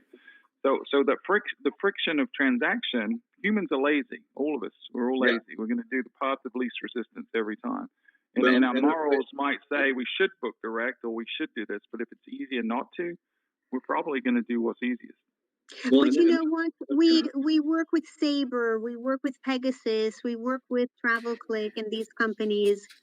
Why, if someone has booked before someplace else through those systems, why can't it be that easy for that person's profile also with those services retained, so that it is push of a button to book a reservation? Well, it's to do with the payment processor is not Pegasus or Sabre, right? The payment processor is going to be the individual hotel. So you get into a whole bunch of security situations and challenges when you start doing this shared payment. I think that's why you're seeing a trend towards things like Google Pay and or Google Wallet and Apple Pay and Amazon Cart. And I think that'll be the way that we trend as an industry. But honestly, the holdup right now on that front in hotels is the PMS systems. The PMS systems will not let you use a lot of these payment opportunities right now. Right. And that's a major problem. That leads to what we're going to see happening. We talk about everything being easy. By the way, I've got to drop off here in about 5 minutes. So just real quickly, we have the direct booking movement, if you will, that started particularly with some of the brands butting heads with the OTAs and so on. We go through this COVID crisis and we think about how do we come back out of it. And as much as I can sit here and tell you that direct bookings are more important than ever, because they are, because you want to be able to control that narrative, own the guest, and so on. The reality of the matter is that we are all going to look for, by we all, I mean the industry, look for what is the easiest way for me to start getting business back. And the answer will be the OTAs, Expedia, Hotwire, Booking.com. They'll all step in and say, we'll sell your rooms for you. Why do I say this? Because we did it before. Right after 9/11, look what we all did. We sold our soul to the OTAs, saying, please put heads in beds for me. And then we spent 10 years trying to get that business back again. I And then we did it again in 2009. Did the same thing again. So, yeah. Well, look at what Hotels.com is offering. They're offering a buyback on rebookings where they will drop the commission and give you a 15% discount as a guest to put the money back in your wallet with them. They hang on the money, and you can rebook with the same hotel as long as you do it by the end of this year before April next year. They're already coming into ways of how to figure to go over and keep your business without losing it by going back to the same hotel again. That just came up. Well, look at the flip side. What Expedia is doing with their sell your soul to the devil kind of deal, which might work and make sense for some people, but for a lot, it's giving away the one advantage you have. In the short term, you might gain a little bit. In the long term, that's going to bite you in the butt if you want direct booking. And the answer back to Adele's also is that unfortunately, all of these entities, the Snexuses, the Amadeuses, that aka Travel Click, all these other ones, nobody's home right now. They've let so many people go that their status is the same as it was before it all happened, and nothing's being improved or fixed on or put together based on the new demands. So even if it's like a brilliant idea that you have, which is true, why can't we do this? There's nobody building it. And the brands are just as bad. Nobody in the brand is at home right now to even do this fundamental stuff. So everything is just sitting on a shelf the way it was from before. And these other little new industries, like fuel travel, who are dominating the world, are coming up with solutions on how to do some things that aren't being done by the other providers because it's a necessary demand right now. This is, touchless, keyless entry, touchless payments, be able to go over and make reservations at restaurants without having to deal with somebody that goes, yeah, what you want, how many people, being able to do it online and say, boom, I got to go there and I want to get something, What I find really interesting though is the mindset of the hotel industry with the OTAs. Ben and I have had this conversation so many times that, because we're digital marketing specialists, we know what the internet can do. We've done it in so many other industry sectors before we joined this industry. We know what's capable. We know what's possible. And we've sat there and said before, you don't need the OTAs as much as you think you do. Even right now, even in this crisis. And we've just signed a brand new hotel to us. It's an amazing hotel. We're really looking forward to working with them. It happened to be one I went to visit face to face, but that's a different story. But this hotel has actually turned round and said, we're not using OTAs.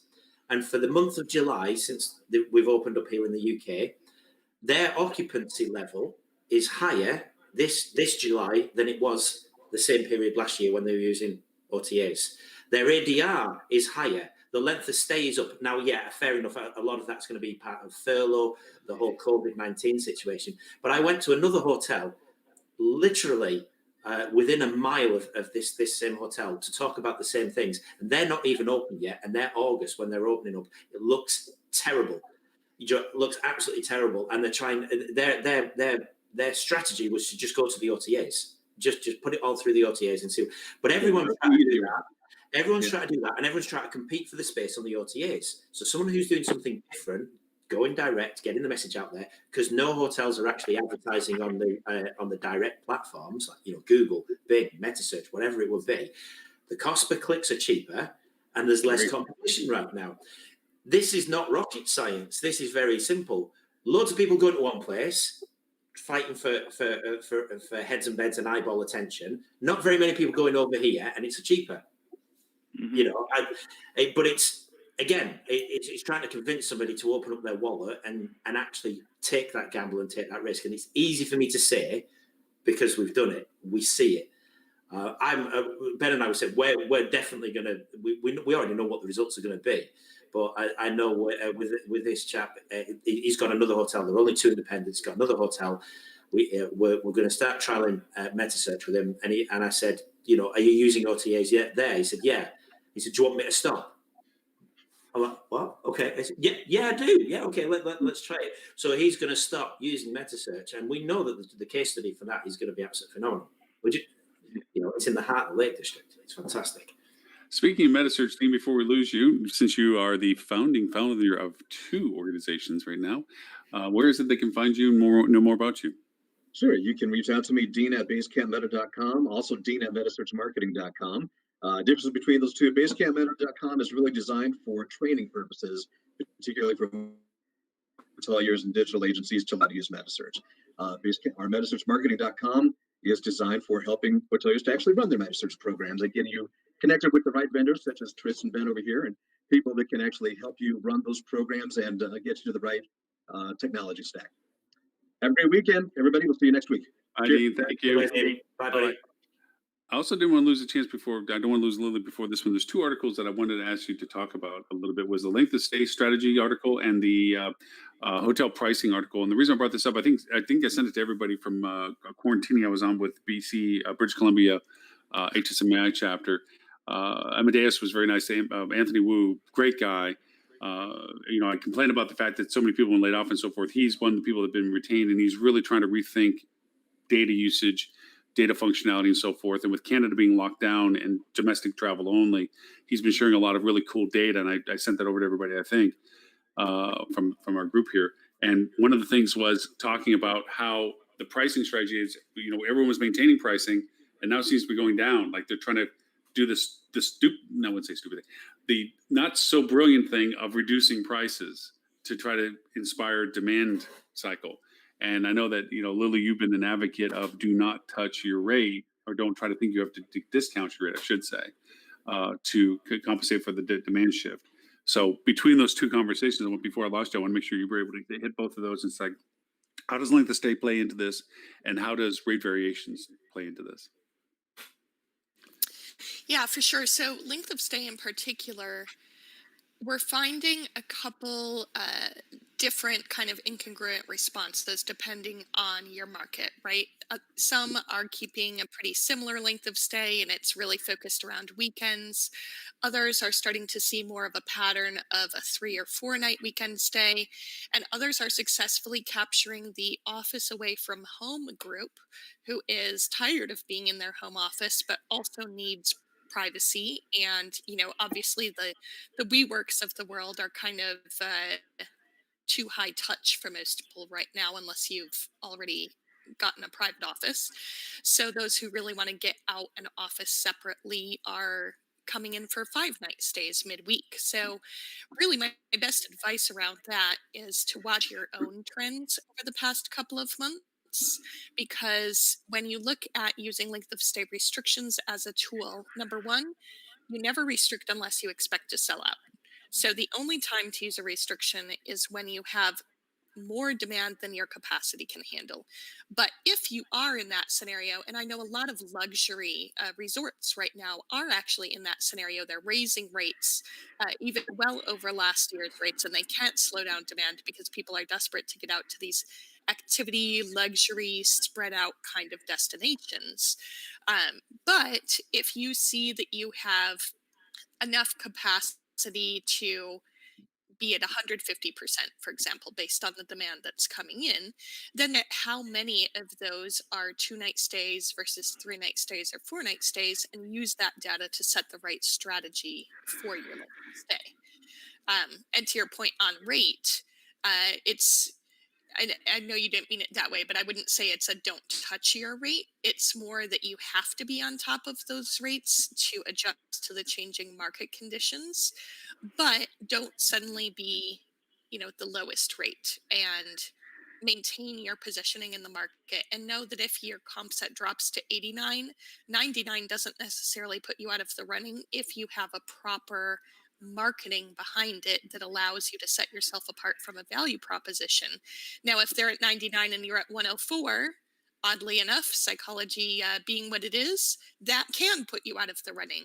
So understand where those thresholds are and make sure that you're pricing appropriately to your market as you would have previously based on your value proposition. Well said. Yeah, Stuart, you and can- focus on adding value before you look at dropping rate. Like if you have the Absolutely. choice, always look at what can I add, what incentives can I give to people, and that might be food and beverage credit. There's a lot of things you could add depending on your situation, but we're seeing that along with reassurance of the safety protocols seems to be able to gain a higher rate right now if you add something versus slashing rates. But it's funny, back on episode 149 of the Fuel podcast, Lily was on, we were talking about rate, and her number one rule, she did the 5 tips, which is still very relevant, and the number one tip was don't lower your rate. And then we talked about that for a while, and then her number 2 was number 1's a myth, so ignore what we just said, because sometimes you do have to lower your rate, and it really is about your unique situation, your comp set, your market, your audience, all those things. Let me ask you I'm a very question. proud of the fact that podcast is still relevant, because that's hard to It's do amazing. these days. Yeah, right. That's the truth. So let me ask something. There's been some pushback from the properties that they are being challenged on their rates because their service profiles have changed. There is no buffet breakfasts anymore. There is not the daily cleanings of rooms, and people see that as a cost savings to the hotel. And we try to counter that by saying yes, but the PPE requirements and the other things that we've had to adopt and so forth, and packaging and so forth, compensate for some of that stuff. How does that discussion roll out for everyone in the sense of, okay, so we're not giving a buffet, but we're giving you a grab and go. We don't have, whatever. Sorry. We've done that. We've tried to encourage folks to replace value, and it's not apples to apples, and sometimes it can be perceived differently. But sometimes opportunity arises from that. And I think I mentioned this on the show before. We've had a handful of properties that are seeing massive increases in F&B sales because they've gone from a buffet to a grab and go or some kind of boxed breakfast that they supply to either to the door, or you can come pick up from the front desk, but it's included in the rate. So the guest is saying, okay, well, breakfast is still included, but they're not stuffing their face on like 500 rashers of bacon like they do at a buffet, and then not eating, skipping lunch and just going out to a seafood buffet for dinner. So they're seeing that lunch sales are up through the roof, and even dinner sales, it's a knock on as well. So, I think you got to look at the big picture of what is my share of wallet of the guest, not just from the room, but from my ancillary services as well, and look at it from that perspective. And maybe there is an argument to lower rate if you feel like you're going to get it back from the second wallet. But you've also got a mindset thing as well, haven't you? If you've got a lot of leisure travel coming to your property right now, we're going back to some of the things we were talking about there, and we've constantly talked about the cleanliness.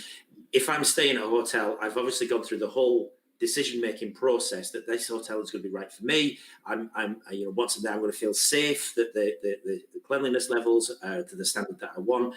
But perhaps you're not going to know what that's going to be like outside at a restaurant somewhere else. So there is the opportunity there where if there is F&B on site, if there is a restaurant on site, there is the upsell, because you've got a captive audience that's perhaps a little bit more trepid about going out than they once were, 4 or 5 months ago. So it doesn't surprise me that F&B is going up. In actual fact, should really be pushing, trying to get more out of that, or wherever you can with whatever opportunity. Which is where that value proposition can come in, because we've seen, and it's different than couponing, but it's similar in a way, in that if you give some kind of credit towards on property F&B, it gets more participation. So I think that's the kind of thing you should be playing with right now, and before you drop rate. It's interesting too about restaurants. One of the other drawbacks, not just with cleanliness, but accuracy of information, because I feel like, your individual restaurants aren't necessarily doing as good of a job with their Google My Business listings and things like that. And I've seen both sides of things, either restaurants saying they're not open for dine-in, but they actually are, or that they are open for dine-in and they're actually not. And it's specifically, okay, we're open for dine-in, but we're not open for this. And so it's frustrating to feel like you could show up at a restaurant that's maybe you selected it for something specific that you're craving. You've gone a little out of your way to get there, and now you can't even really eat there. So you feel like you have to call ahead for everything, whereas otherwise the information's right there at your fingertips. And again, it comes down to not just making it clean and safe, but making it easy for the guest to make a decision where you're not adding stress. Nobody wants to go on a vacation and be more stressed than they were when they were at home. Clean, safe, and accurate. I Yeah. think is what I'm looking for. Yeah, that's been pretty much the progress of communication that we've been trying to lean on to. Now, talking about a little bit of advanced dialogue, and it kind of is funny because Robert sent this article out, which was the extra places Netflix tourism sites, the one that he talks about, where people are grabbing these unique places to go peek and poke at because they're a fan of a particular show or something like this. It's ironic that it came up when he put this article, because when I was first having a discussion with the sales team of a client, they approached it very traditionally, like, okay, well, these groups aren't traveling and I can't get this. Everything was why I can't, they won't, they aren't, they're not doing. And then we started talking about, well, what do you do around there? What's still, if somebody just wanted to go drive around, if you talk to a lot of people right now, a lot of people are just getting in the car and driving around. Just, you know what, I just got to get out of the house or something. I'm going to go drive around, at least around here we are.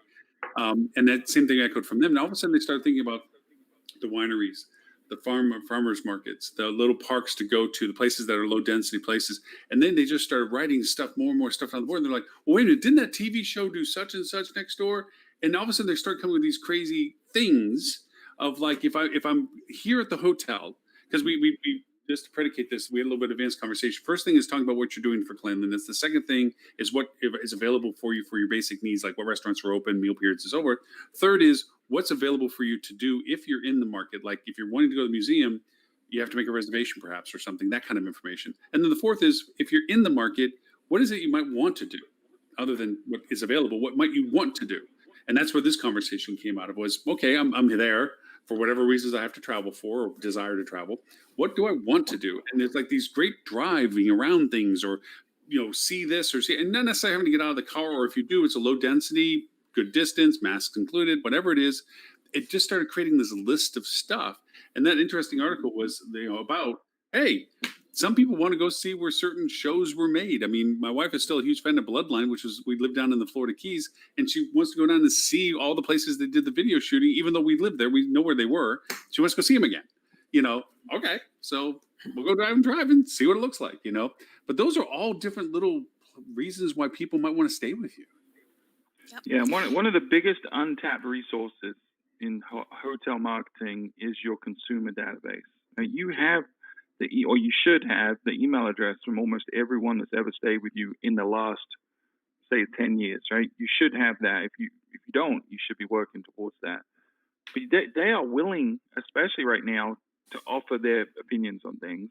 And one of the easiest questions to ask them, if you want to go that route, is what are the things you do while you're in town? And you can have a list, but you can also have an open-ended question and let them fill it in as well. And then you can find out, okay, these are the things that drive people to our destination. These are the things that I need to be talking about in my marketing to drive more people to this hotel. It's real easy. I don't understand why people don't talk to their guests more about what they think and feel and hear and their rationale for why they chose your property. It's a wealth of information that you can leverage. You have to opt in, all the time and double whatever, and you got to be within 6 months. And I don't know, there's like too many. No, that's the excuse people give. But the reality is, if you do it properly and you provide value with the engagements that you're creating with the guest, it's not tough. I mean, double opt-in isn't something that's required. It's something that's recommended, but as long as you're respecting privacy and not selling data and not sharing data, and you're sending people what you say you're going to send them when they opt in. I mean, it's not that tough. Strangely enough, people want to give you responses. We've been trying to convert more and more people to my SMS messaging via using more of the messenger botting. offering them Yeah, incentives. SMS is very effective, but it's going to get overused. Marketers are going to ruin SMS like they did email. Well, we ruin everything because to your point, we abuse it over time. But the neat part of it is that we've had our first big successes with it just recently, where we accumulated enough audience, and then we started offering, after we gave them the incentive to sign up, we gave them an incentive to use it, and we got some good wins with it. And we're like, wow, this is awesome. And the first thing we did, credit to you, Stuart, it's like, stop, let's not burn this. We did what we did, we got what we got, pause. Let's give it some time. Nobody's wanting to do the next best deal. Let's just chill right now. And then when the next opportunity comes up, we'll offer something else with it. But it was very productive. I mean, for our first effort for it, it did really, really well. And it wasn't a big audience. We only had just shy of 300 people that had signed up over the course of the past 45, 60 days, which we were pretty proud of. And then we went over and sold some pretty decent chunks of business through it just by offering them a last minute, this is what we're doing for certain pivotal times in the future. We did what we're talking about. Hey, it's going to still be, well, this is Canada, it's Boxer Day and so forth and so on. Make your plans now. You say Boxer Day? You mean Boxing Day? Box Day. Boxing. We don't have. That's like your Independent Day, isn't it? That you have. We forgoed that one. We didn't have that this year. We had sit at home and do your fireworks day. And a traumatize your pets day. Yeah, traumatize your pets day. Yeah, no. But just stuff that we just offered them too. That this is the chance we're having the best deal we have now. We'll guarantee the rate anyway. Even if we do end up lowering it, you'll still get the better rate. And people decided this was worth buying at this time. So. Unless Boxer Day is the day that you leave your underwear at the hotel, and that's what I missed out on. That's brief day. That's brief day. Okay, got you. Or, as we like to call it, tidy whities. Tidy whitey day. Oh, come on, Laura. What do you guys think? Don't get an image. Before you joined, Stuart, he was talking about top knots. Yeah. I've got top knots and tidy whities now. Lauren in the top. See, now it's in my head. I can't unsee that now. No. That's it. What do you think is the ideal number of emails a hotel can send without being annoying? As many as they possibly can. No, I didn't mean So that. what time period, Adele? For what time period? Yeah. Like once a month, 3 times a month. What do you think? So one of my teachers offended me the most ever in college because he always corrected my questions and what he would always say, and it would piss me off, but now I started doing it to other people and I'm going to do it to you. So I don't mean to piss you off. I mean this sincerely when I say you're asking the wrong question. Okay. Because it's really not about the number of emails. It's about the value that the email represents to the guest in whether or not it's something they want to receive. And the reason I say that is if you look at the guest journey, right? So if the guest is someone that's shopping for a hotel, then the frequency that you hit them matters, because if I'm hitting them every 20 minutes or every day, it's going to get overwhelming and annoying, right? But once they've booked and they're waiting for their stay, I have permission at that point, inferred in terms of the social contract between them, to send more frequently if I'm providing value. But if say they're coming in 2 weeks' time and I send them 5 emails in that 2-week period, but every single one of them gives them valuable information that is going to improve their experience, they're going to say, I love every one of those emails and send me more of that stuff. But if I only send them 3 and every one of them is just trying to hit them on the head with upsells and cross-sells and it's self-centered for me as a property, they're going to say, don't send me that much, right? So it's not about how many you send. It's about the quality of the content that you send. And is it something you're sending that benefits the guest instead of benefiting the hotel? I mean, it can benefit the hotel, but as a byproduct of benefiting the guest. There's also a timing issue. Sorry, Lily. Were you going to say the same? I was going to say that there's a timing issue. Essentially, partly that, and also, there's a resort that I was working with, and so I was automatically on their email distribution after having made some test reservations. And so I asked them, because I would hear from them maybe every 2 or 3 weeks, right? Which is fine. But every time I would get 2 or 3 emails within 30 minutes that were different. And so I asked them about it. I was like, what's going on? It looks like these campaigns are maybe being pushed out more than once at a time. And they said, oh, no, we have different target lists. So there's, our leisure guest list and our meeting planner list and blah, blah, blah. And I was like, okay, but I'm on all 3 and you're pushing them all out simultaneously. Maybe I could be targeted with more than one, but they shouldn't all then go out on the same day. If you're already going every 2 or 3 weeks, maybe have one leisure focus this week and one meeting focus the next week, because otherwise I'm like, I just feel like there's an error and I'm getting spammed. Yeah, that's just lazy and bad marketing. And bad marketers ruin it for the rest of us, for sure. Yeah, and I think similarly to the point that Lily was mentioning there about the timing as well, it all depends on what the intent of the email is, as Stuart was saying here. If it's an informative email, yeah, great, that's fine. You can probably get away with that a little bit more often. In terms of frequency, in terms of timing of when you send it, that is just as important as is the frequency of the email being sent. Cart abandonment, for example. If you get through to the booking engine and you put in your email address, but then you don't actually make a booking, we know that there's a level of intent, and even with GDPR, you can use that email because there is a legitimate interest, and there's somebody shown a genuine interest, and you've got the almost to the perfect point of booking, but stop. So you've got intent. If you hit somebody with an email, if you send an email out to somebody there, giving them an additional value, why they should come back, whether it's a discount, whether it's a valued ad, whatever it may be, they may have got to that point because they're, the booking engine may be, not terribly optimized, shall we say, and you're only giving them a price right at the very end. So I'm going through all of that because I'm trying to find a price for your hotel versus the price of 3 others in the area. Now, if you get an email, a cart abandonment email sent to them within 24 hours, or you test the times, it could be within an hour, it could be within 24 hours, it could be within 48, whatever it may be. But if you actually send that email out with the valued ad, you're then targeting that person who's kind of sat on the fence and still making their decision about which in the comp set am I going to stay in? And that's their comp set, I suppose, maybe not necessarily yours. You give them that extra value to come. This is still simple remarketing 101.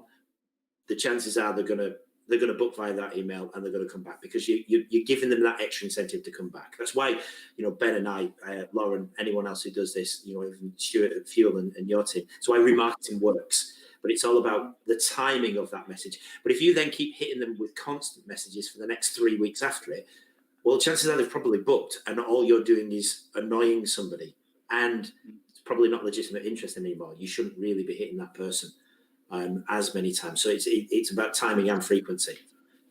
Yeah, one of the things we always look at is this is a relationship, right, between you as the business and the guest. And every interaction you have with them in person and digitally has an opportunity to improve that relationship and tighten it or to weaken the relationship. Yeah. And so every email you send, you need to think, what is this doing to the relationship? Just like if they were standing at my front desk, how would I talk to them? What would be appropriate to talk to them about right now? If they're standing here and I start preaching to them about buying a timeshare while I'm in front of me and it's going to negatively impact their relationship, then I probably shouldn't be doing that and selling something else to them on email. So think of it as a one-to-one relationship. I think a lot of people look at a database of email addresses and say, I've got 10,000 emails and let me figure out, okay, if I can get a 20% open rate and a 4% click-through rate and this is going to make me this much money. Well, that 10,000 people were all individual human beings. And you're having an impact on every single one of them with every message you send. So you need to be really thoughtful and mindful about what you send, why you're sending it. And to Lily's point, if someone is on multiple segments within your database, think that through. Think about the fringe cases. What does this look like for someone that's just on one segment versus on 3 segments? And one of the things we really found is lifted engagement rate tremendously, talking about timing, is we partnered to produce a CRM platform with a company called Blue Shift. And one of the things it does is it optimizes the delivery time for each individual based on their history. So if I've sent out to 10,000 people 5 times, it starts to pick up patterns of when Tris opens his email or reads the email versus Ben does. And then it's going to stagger the delivery. So not everyone gets it at the same time. It's going to stagger it. So Tris gets the email maybe an hour before he typically looks at his email. So it's near floating to the top of his inbox at the time that he typically checks his email. So timing is important. Frequency is important. But the most important thing is the content and the value. Yeah. I've yet to figure out a perfect build yet, and I've been trying to do it my entire time. And one of the reasons the Eagle plan we have for the SMS messaging is staging that broadcasting that people tend to do with emails like, here's my newsletter, go figure out what's interesting. Instead, we're trying to offer content on our social platforms by soliciting people to join our social platform. And when we geo-target our paid campaigns or demographically target the people that we think the offer is more valid for, and then we offer the conversion value through the email directed just to those people, because we're segmenting out who we're sending these emails to based on that same criteria. So we're talking about an event, or we're talking about a reason to travel with us, and then we go to an offer via the email that is an incentive to maybe augment what they saw as content. And the next stage that we're trying to get to is beyond the workflow of the email, like did they open it, not open it, did they retrigger or resend, how many days after, that's on its own, is the SMS of the extra enhanced value that you're willing for us to actually communicate on another channel that says, you saw our content, you saw our email offer, but you are so special, we're sending something uniquely to you on this one platform. We're trying to get to that point. I still haven't been, Hey, I mean, Lawrence, just give me waiting. a call after this. I got you covered, buddy. Thank We you. got that figured out. But that's what we want to try to do. That's where we're trying to get to. Is that's the evolution of the conversation. There's some really good platforms out there that are doing that right now. I know what you're talking about there, Stuart, because Ben and I were talking with a company about exactly the same thing. And what they're doing is they're not looking at SMS and email as two separate things. It's combined. Yeah, so it may well be, using the same intelligence that Stuart's talking about there about when to send the email. It's also what happens if you don't open the email or don't engage with it. Do we have another source that we can try and capture? It may well be that the email may work for you, but it may not work for somebody else. Yeah. That's the other level of optimization we're experimenting with, and using AI to kind of figure that out is the channel. And right now we've got email and SMS, but we're also rolling in push notifications through the app as well. That's kind of the next phase. But we've got that cracked, Lauren. So I'll show you that after the show. So have you guys seen, though, this just came up recently in the last couple days, in my Outlook app on my phone, it now pops up a little bar at the end that says, get caught up, play your emails. Audio. Really? Where's my money? My first question is, why in the world are you still using Outlook? Number one. I love Outlook. Yeah, me too. What do you like better? What do you like better? I'm with you on that one. Gmail. I'm Gmail all the way. Gmail drives me insane. I think it's kind of the Apple Microsoft thing. You either like Gmail or Outlook, and back in my Windows days, after my PS, what was the file? During the war. After the Outlook file got too big and Outlook would crash, and there was no way to recover it other than truncating a bunch of emails. For the third time, I swore off of Outlook. Never going to touch it. I haven't had those problems in years. Virginia made a good point in the chat. The Domino Speech is doing a great job of this. Yes, they are. They are looking at multi-level platform communications and so forth. And here, just as a nutshell, going back to almost the nexus of the beginning of the conversation, this is the advanced dialogue you don't see in the chatter that's out there right now. And I'm not trying to tout our show, but this is not the dialogue you're hearing. But it's awesome. We're not touting the show, but it's awesome. Yeah. Tell all your friends. This is the nuance of not just sending emails. Like what people out there are saying, oh, you should send out emails to your database. That's the 101 stuff that's still floating out there in white noise. It's that's nice, but that's not what fixes it now. That's the genesis of all this conversation. This is, you do that and this and this and this, and these are the variations to it. That's the dialogue that needs to get infused in more dialogue out there. Hey guys, I got to jump. We've got a wicked thunderstorm just came through, and there's hail coming in through one of my windows. So I got to go investigate. Hey, so real quick, Fuel Travel, where they find you, all that stuff. FuelTravel.com. Yeah, if you want a kick-ass CRM mobile app booking engine, that's the place to go. FuelTravel.com. Keyless entry. Keyless Keyless entry. entry. Don't forget. And award-winning podcast. Contactless Award-winning podcast. is the buzzword that everyone's using and searching for. Contactless app. That's what we got. We got you covered. Fueltravel.com. And listen to the podcast. Lily's been on it. We're recording one with Tim Peter. He's not good enough to show up for this show anymore, but he is going to be on our podcast. All right, Stuart. Watch out for the hail. Good, dude. Yeah, see you guys. Bye. Bye, Stuart. There is one more thing I wanted to quickly mention about the email side of things, and that is we seem to get it as, we've got an email list, here you go, and that list remains forever and a day, and we'll just keep adding more to it.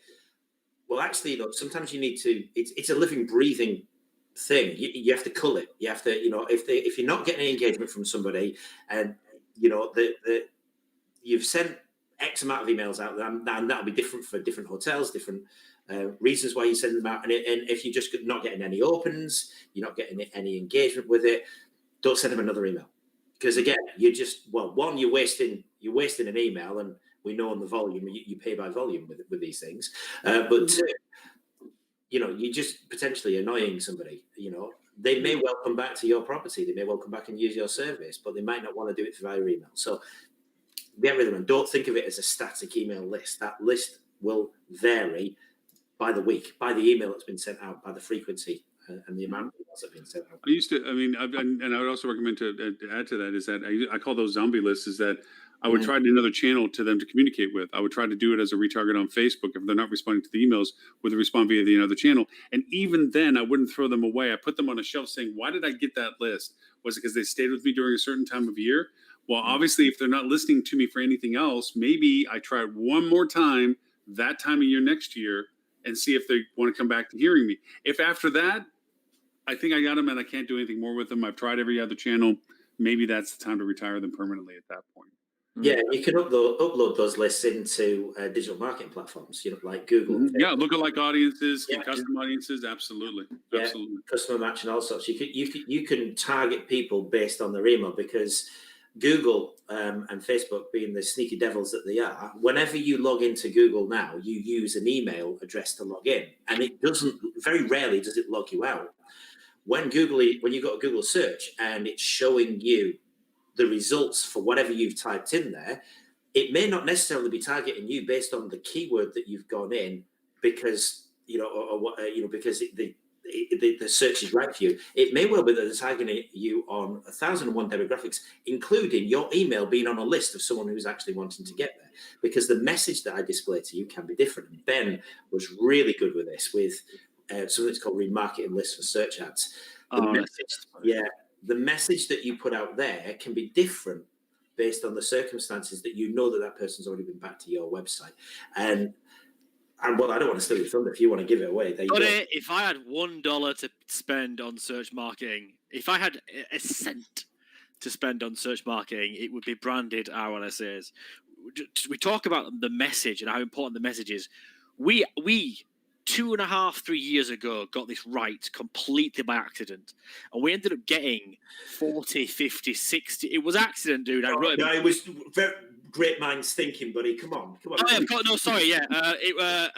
of the wonder that we are. I'm thinking blind pig in a turnip, but that's just me. I don't know. We were not drunk in a bar like all our ideas start. we ended up getting like 30, 40, 50 to 1 on top of funnel keywords like hotels in NYC, which you'll all know, they're expensive to get, and they're at the top of the funnel here. What we ended up doing, and I can name the hotel because it's not an independent anymore. It's called the Quinn in New York, which is now a timeshare Hilton Grand Vacations property, which is not a waste of it at all. It's a lovely, lovely place. 2 blocks down from Central Park. And what we did was the messaging, the original vanilla SEM, if you will, was 5-star options, luxury, etc., etc. When you went to the website, you were added, but didn't convert. You were added to our remarketing audience, and as part of the RLSA campaign, if you searched the name of the hotel, any of their comp set, or went back to the top of funnel, you were presented with still interested in the Quinn. How about 25% off, 20% off, 15% off your stay? And it was like fish in a barrel because the message spoke to that person. I imagine if I was, oh God, I don't know where hotels in NYC. Bam, still, well, I guess I am sort of interested in it. I spent the time looking through the website, so I still am, and I still need to go to New York City. And 25% doesn't sound bad. And we ended up getting insane ROIs. It was brilliant, and it was a genuine accident. That was smart.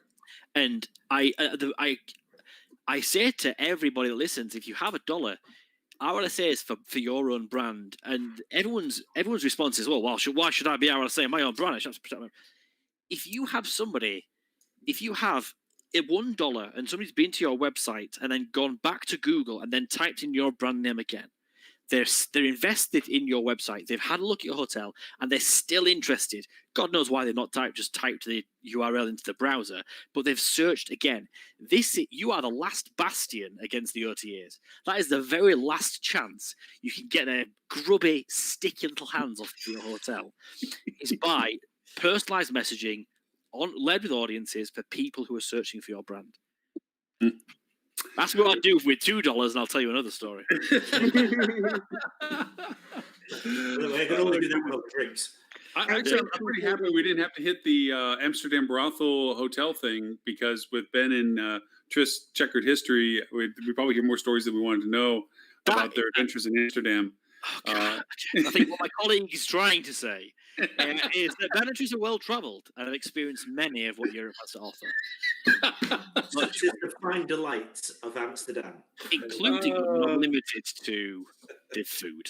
I do have to say, though, I'm a little surprised because my wife is Dutch and my family, her family lives over there, so we come visit. The whole thing in the article that said that they were stopping tourists from taking pictures, that's been in existence for a really long time. Because when I was over there, my brother-in-law quickly, I'm around there like a tourist, and he's like, no, the guys will come out and kick your ass butt if they see you taking pictures of the place. So I'm like, look at this, So yeah, that's been around for a while.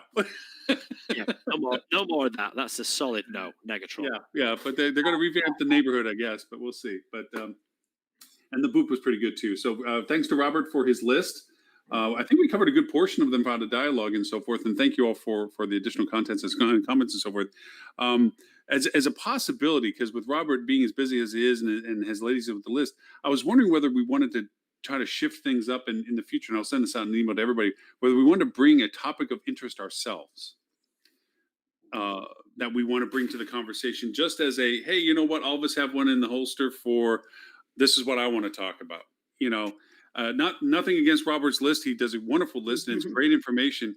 I just don't often want to shoot just from the hip that we're looking at it within minutes of talking about it, when there's sometimes some really good stuff in those that we don't, go back and go, oh, I wish I had talked about that instead. So I'm wondering whether we just want to shift it up a little bit, since we have a good diversity of our co-hosts, that we may just bring one ourselves and say, hey, this is something I want to make sure I'd love to hit and take whatever time. I thought that was the shameless plugs that we were already doing. Shameless plugs. I mean, that's a given. But no, just the topic stuff, because we have an amazing diversity of co-hosts, and it's from all disciplines and aspects and everything else. And we're not out to one up each other. Although when Stuart's on, we just got to go over and trounce him, or Ed, either.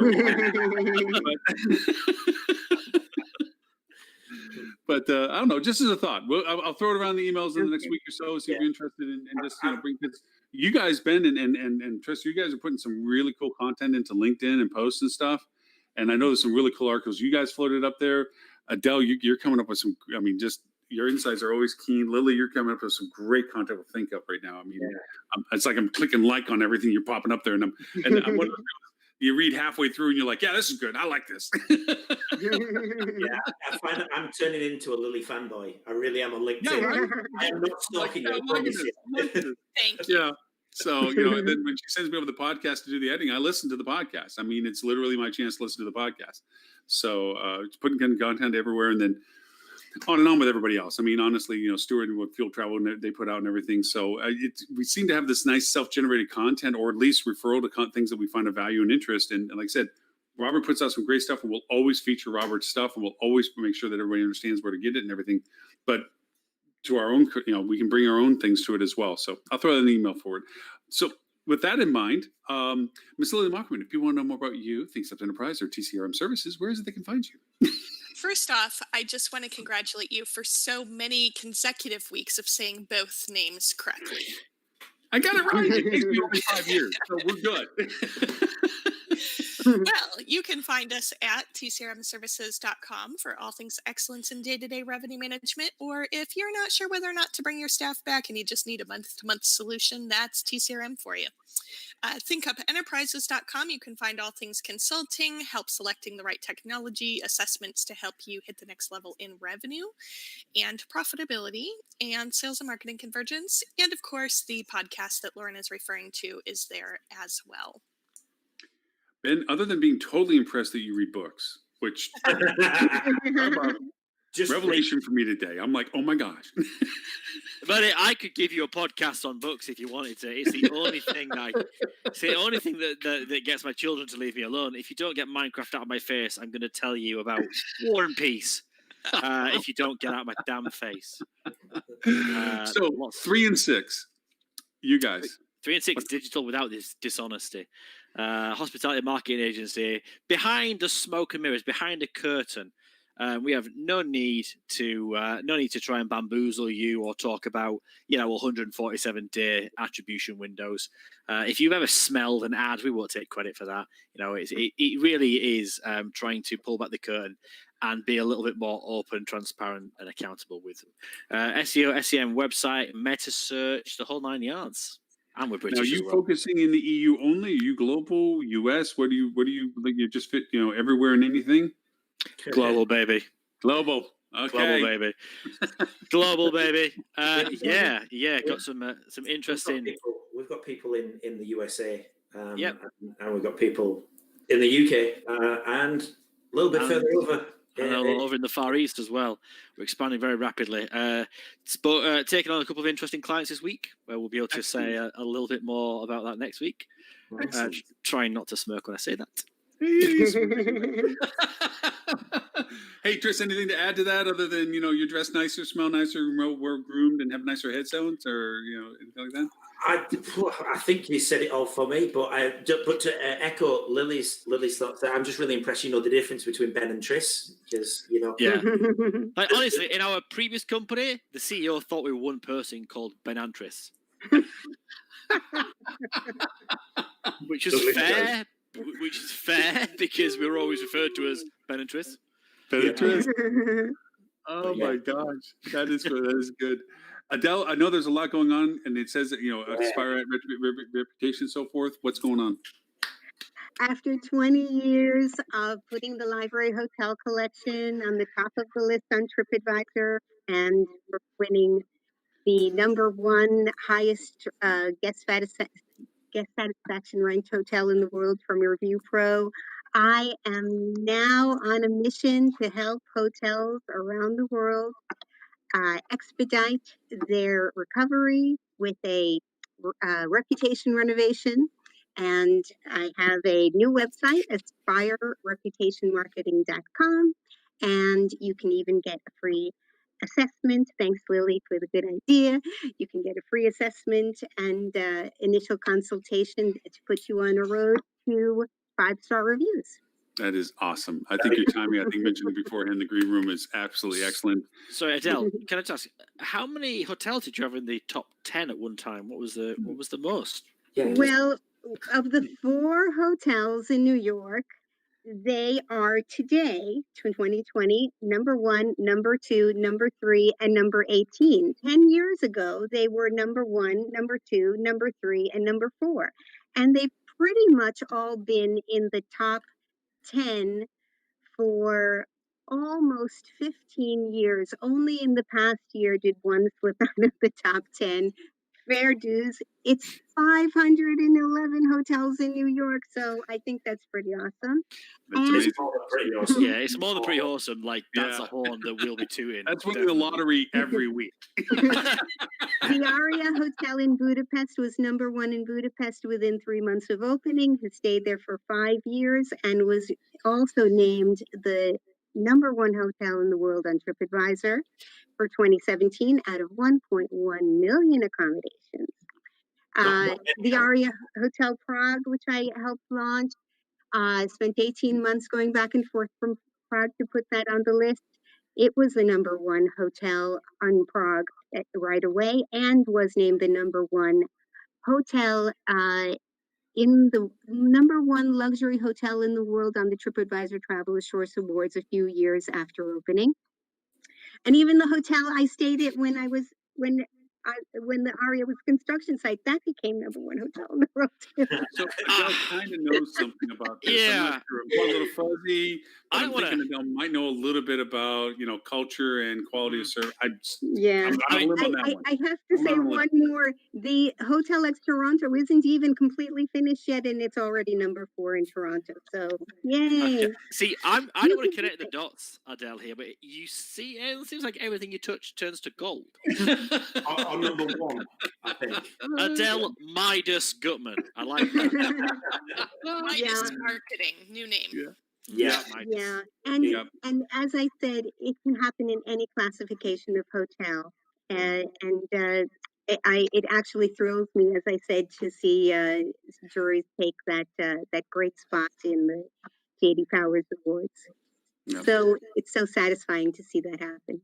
It's brilliant to see you out doing this for other people, Adele. I wish you all the success and all the luck with it. And can I just say, when we were managing the digital marketing for your hotels, our success that we got for you had nothing to do with us whatsoever. It was entirely down to you and TripAdvisor. So thank you. Well, you definitely have.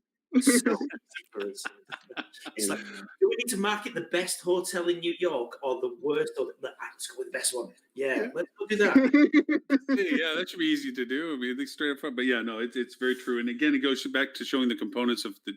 It's not changing landscape. It's more pronounced now that it's not just the marketing. It's just not the revenue management. It's just not the operations. It's just it's the culture. It's all the things working together in that process, and that's what makes kind of the dialogues that we have so much fun. It's because we're all approaching it from different angles of like, well, if you do this, this is great, but if everything else fails, that one thing doesn't succeed. So it's that accumulation of everything, and it is a real pleasure to have everybody being able to do that. So thank you all very much for that. If anyone wanted to play back all previous 258 episodes, including now the 259 of this, plus also we do the podcast, which is we do a quick recap plus tools and techniques. And then of course, Ben, you guys gonna do a podcast someday? I mean, you're kind of out of the club here. What's up with that? we will be, but we're unfortunately we're being too successful at the moment. Oh, I'm sorry. No. I'll have my secretary Lauren call your secretary, and we'll get all this. My people, your people. Hey, I'll take a private jet and we'll fly over together. I will. Middle seat's empty, of course. Can I just say, Ben, I'm not calling Lauren again. I am not your secretary. All right. I mean, you're dressed a bit like one, so that's fine. Well, but his high voice doesn't really sound like the girl you think he does. Thanks, man. Lauren, where can people get in touch with you? hospitalitydigitalmarketing.com/live. That's where you get all the episodes, and hospitalitydigitalmarketing.com/podcast for the podcast.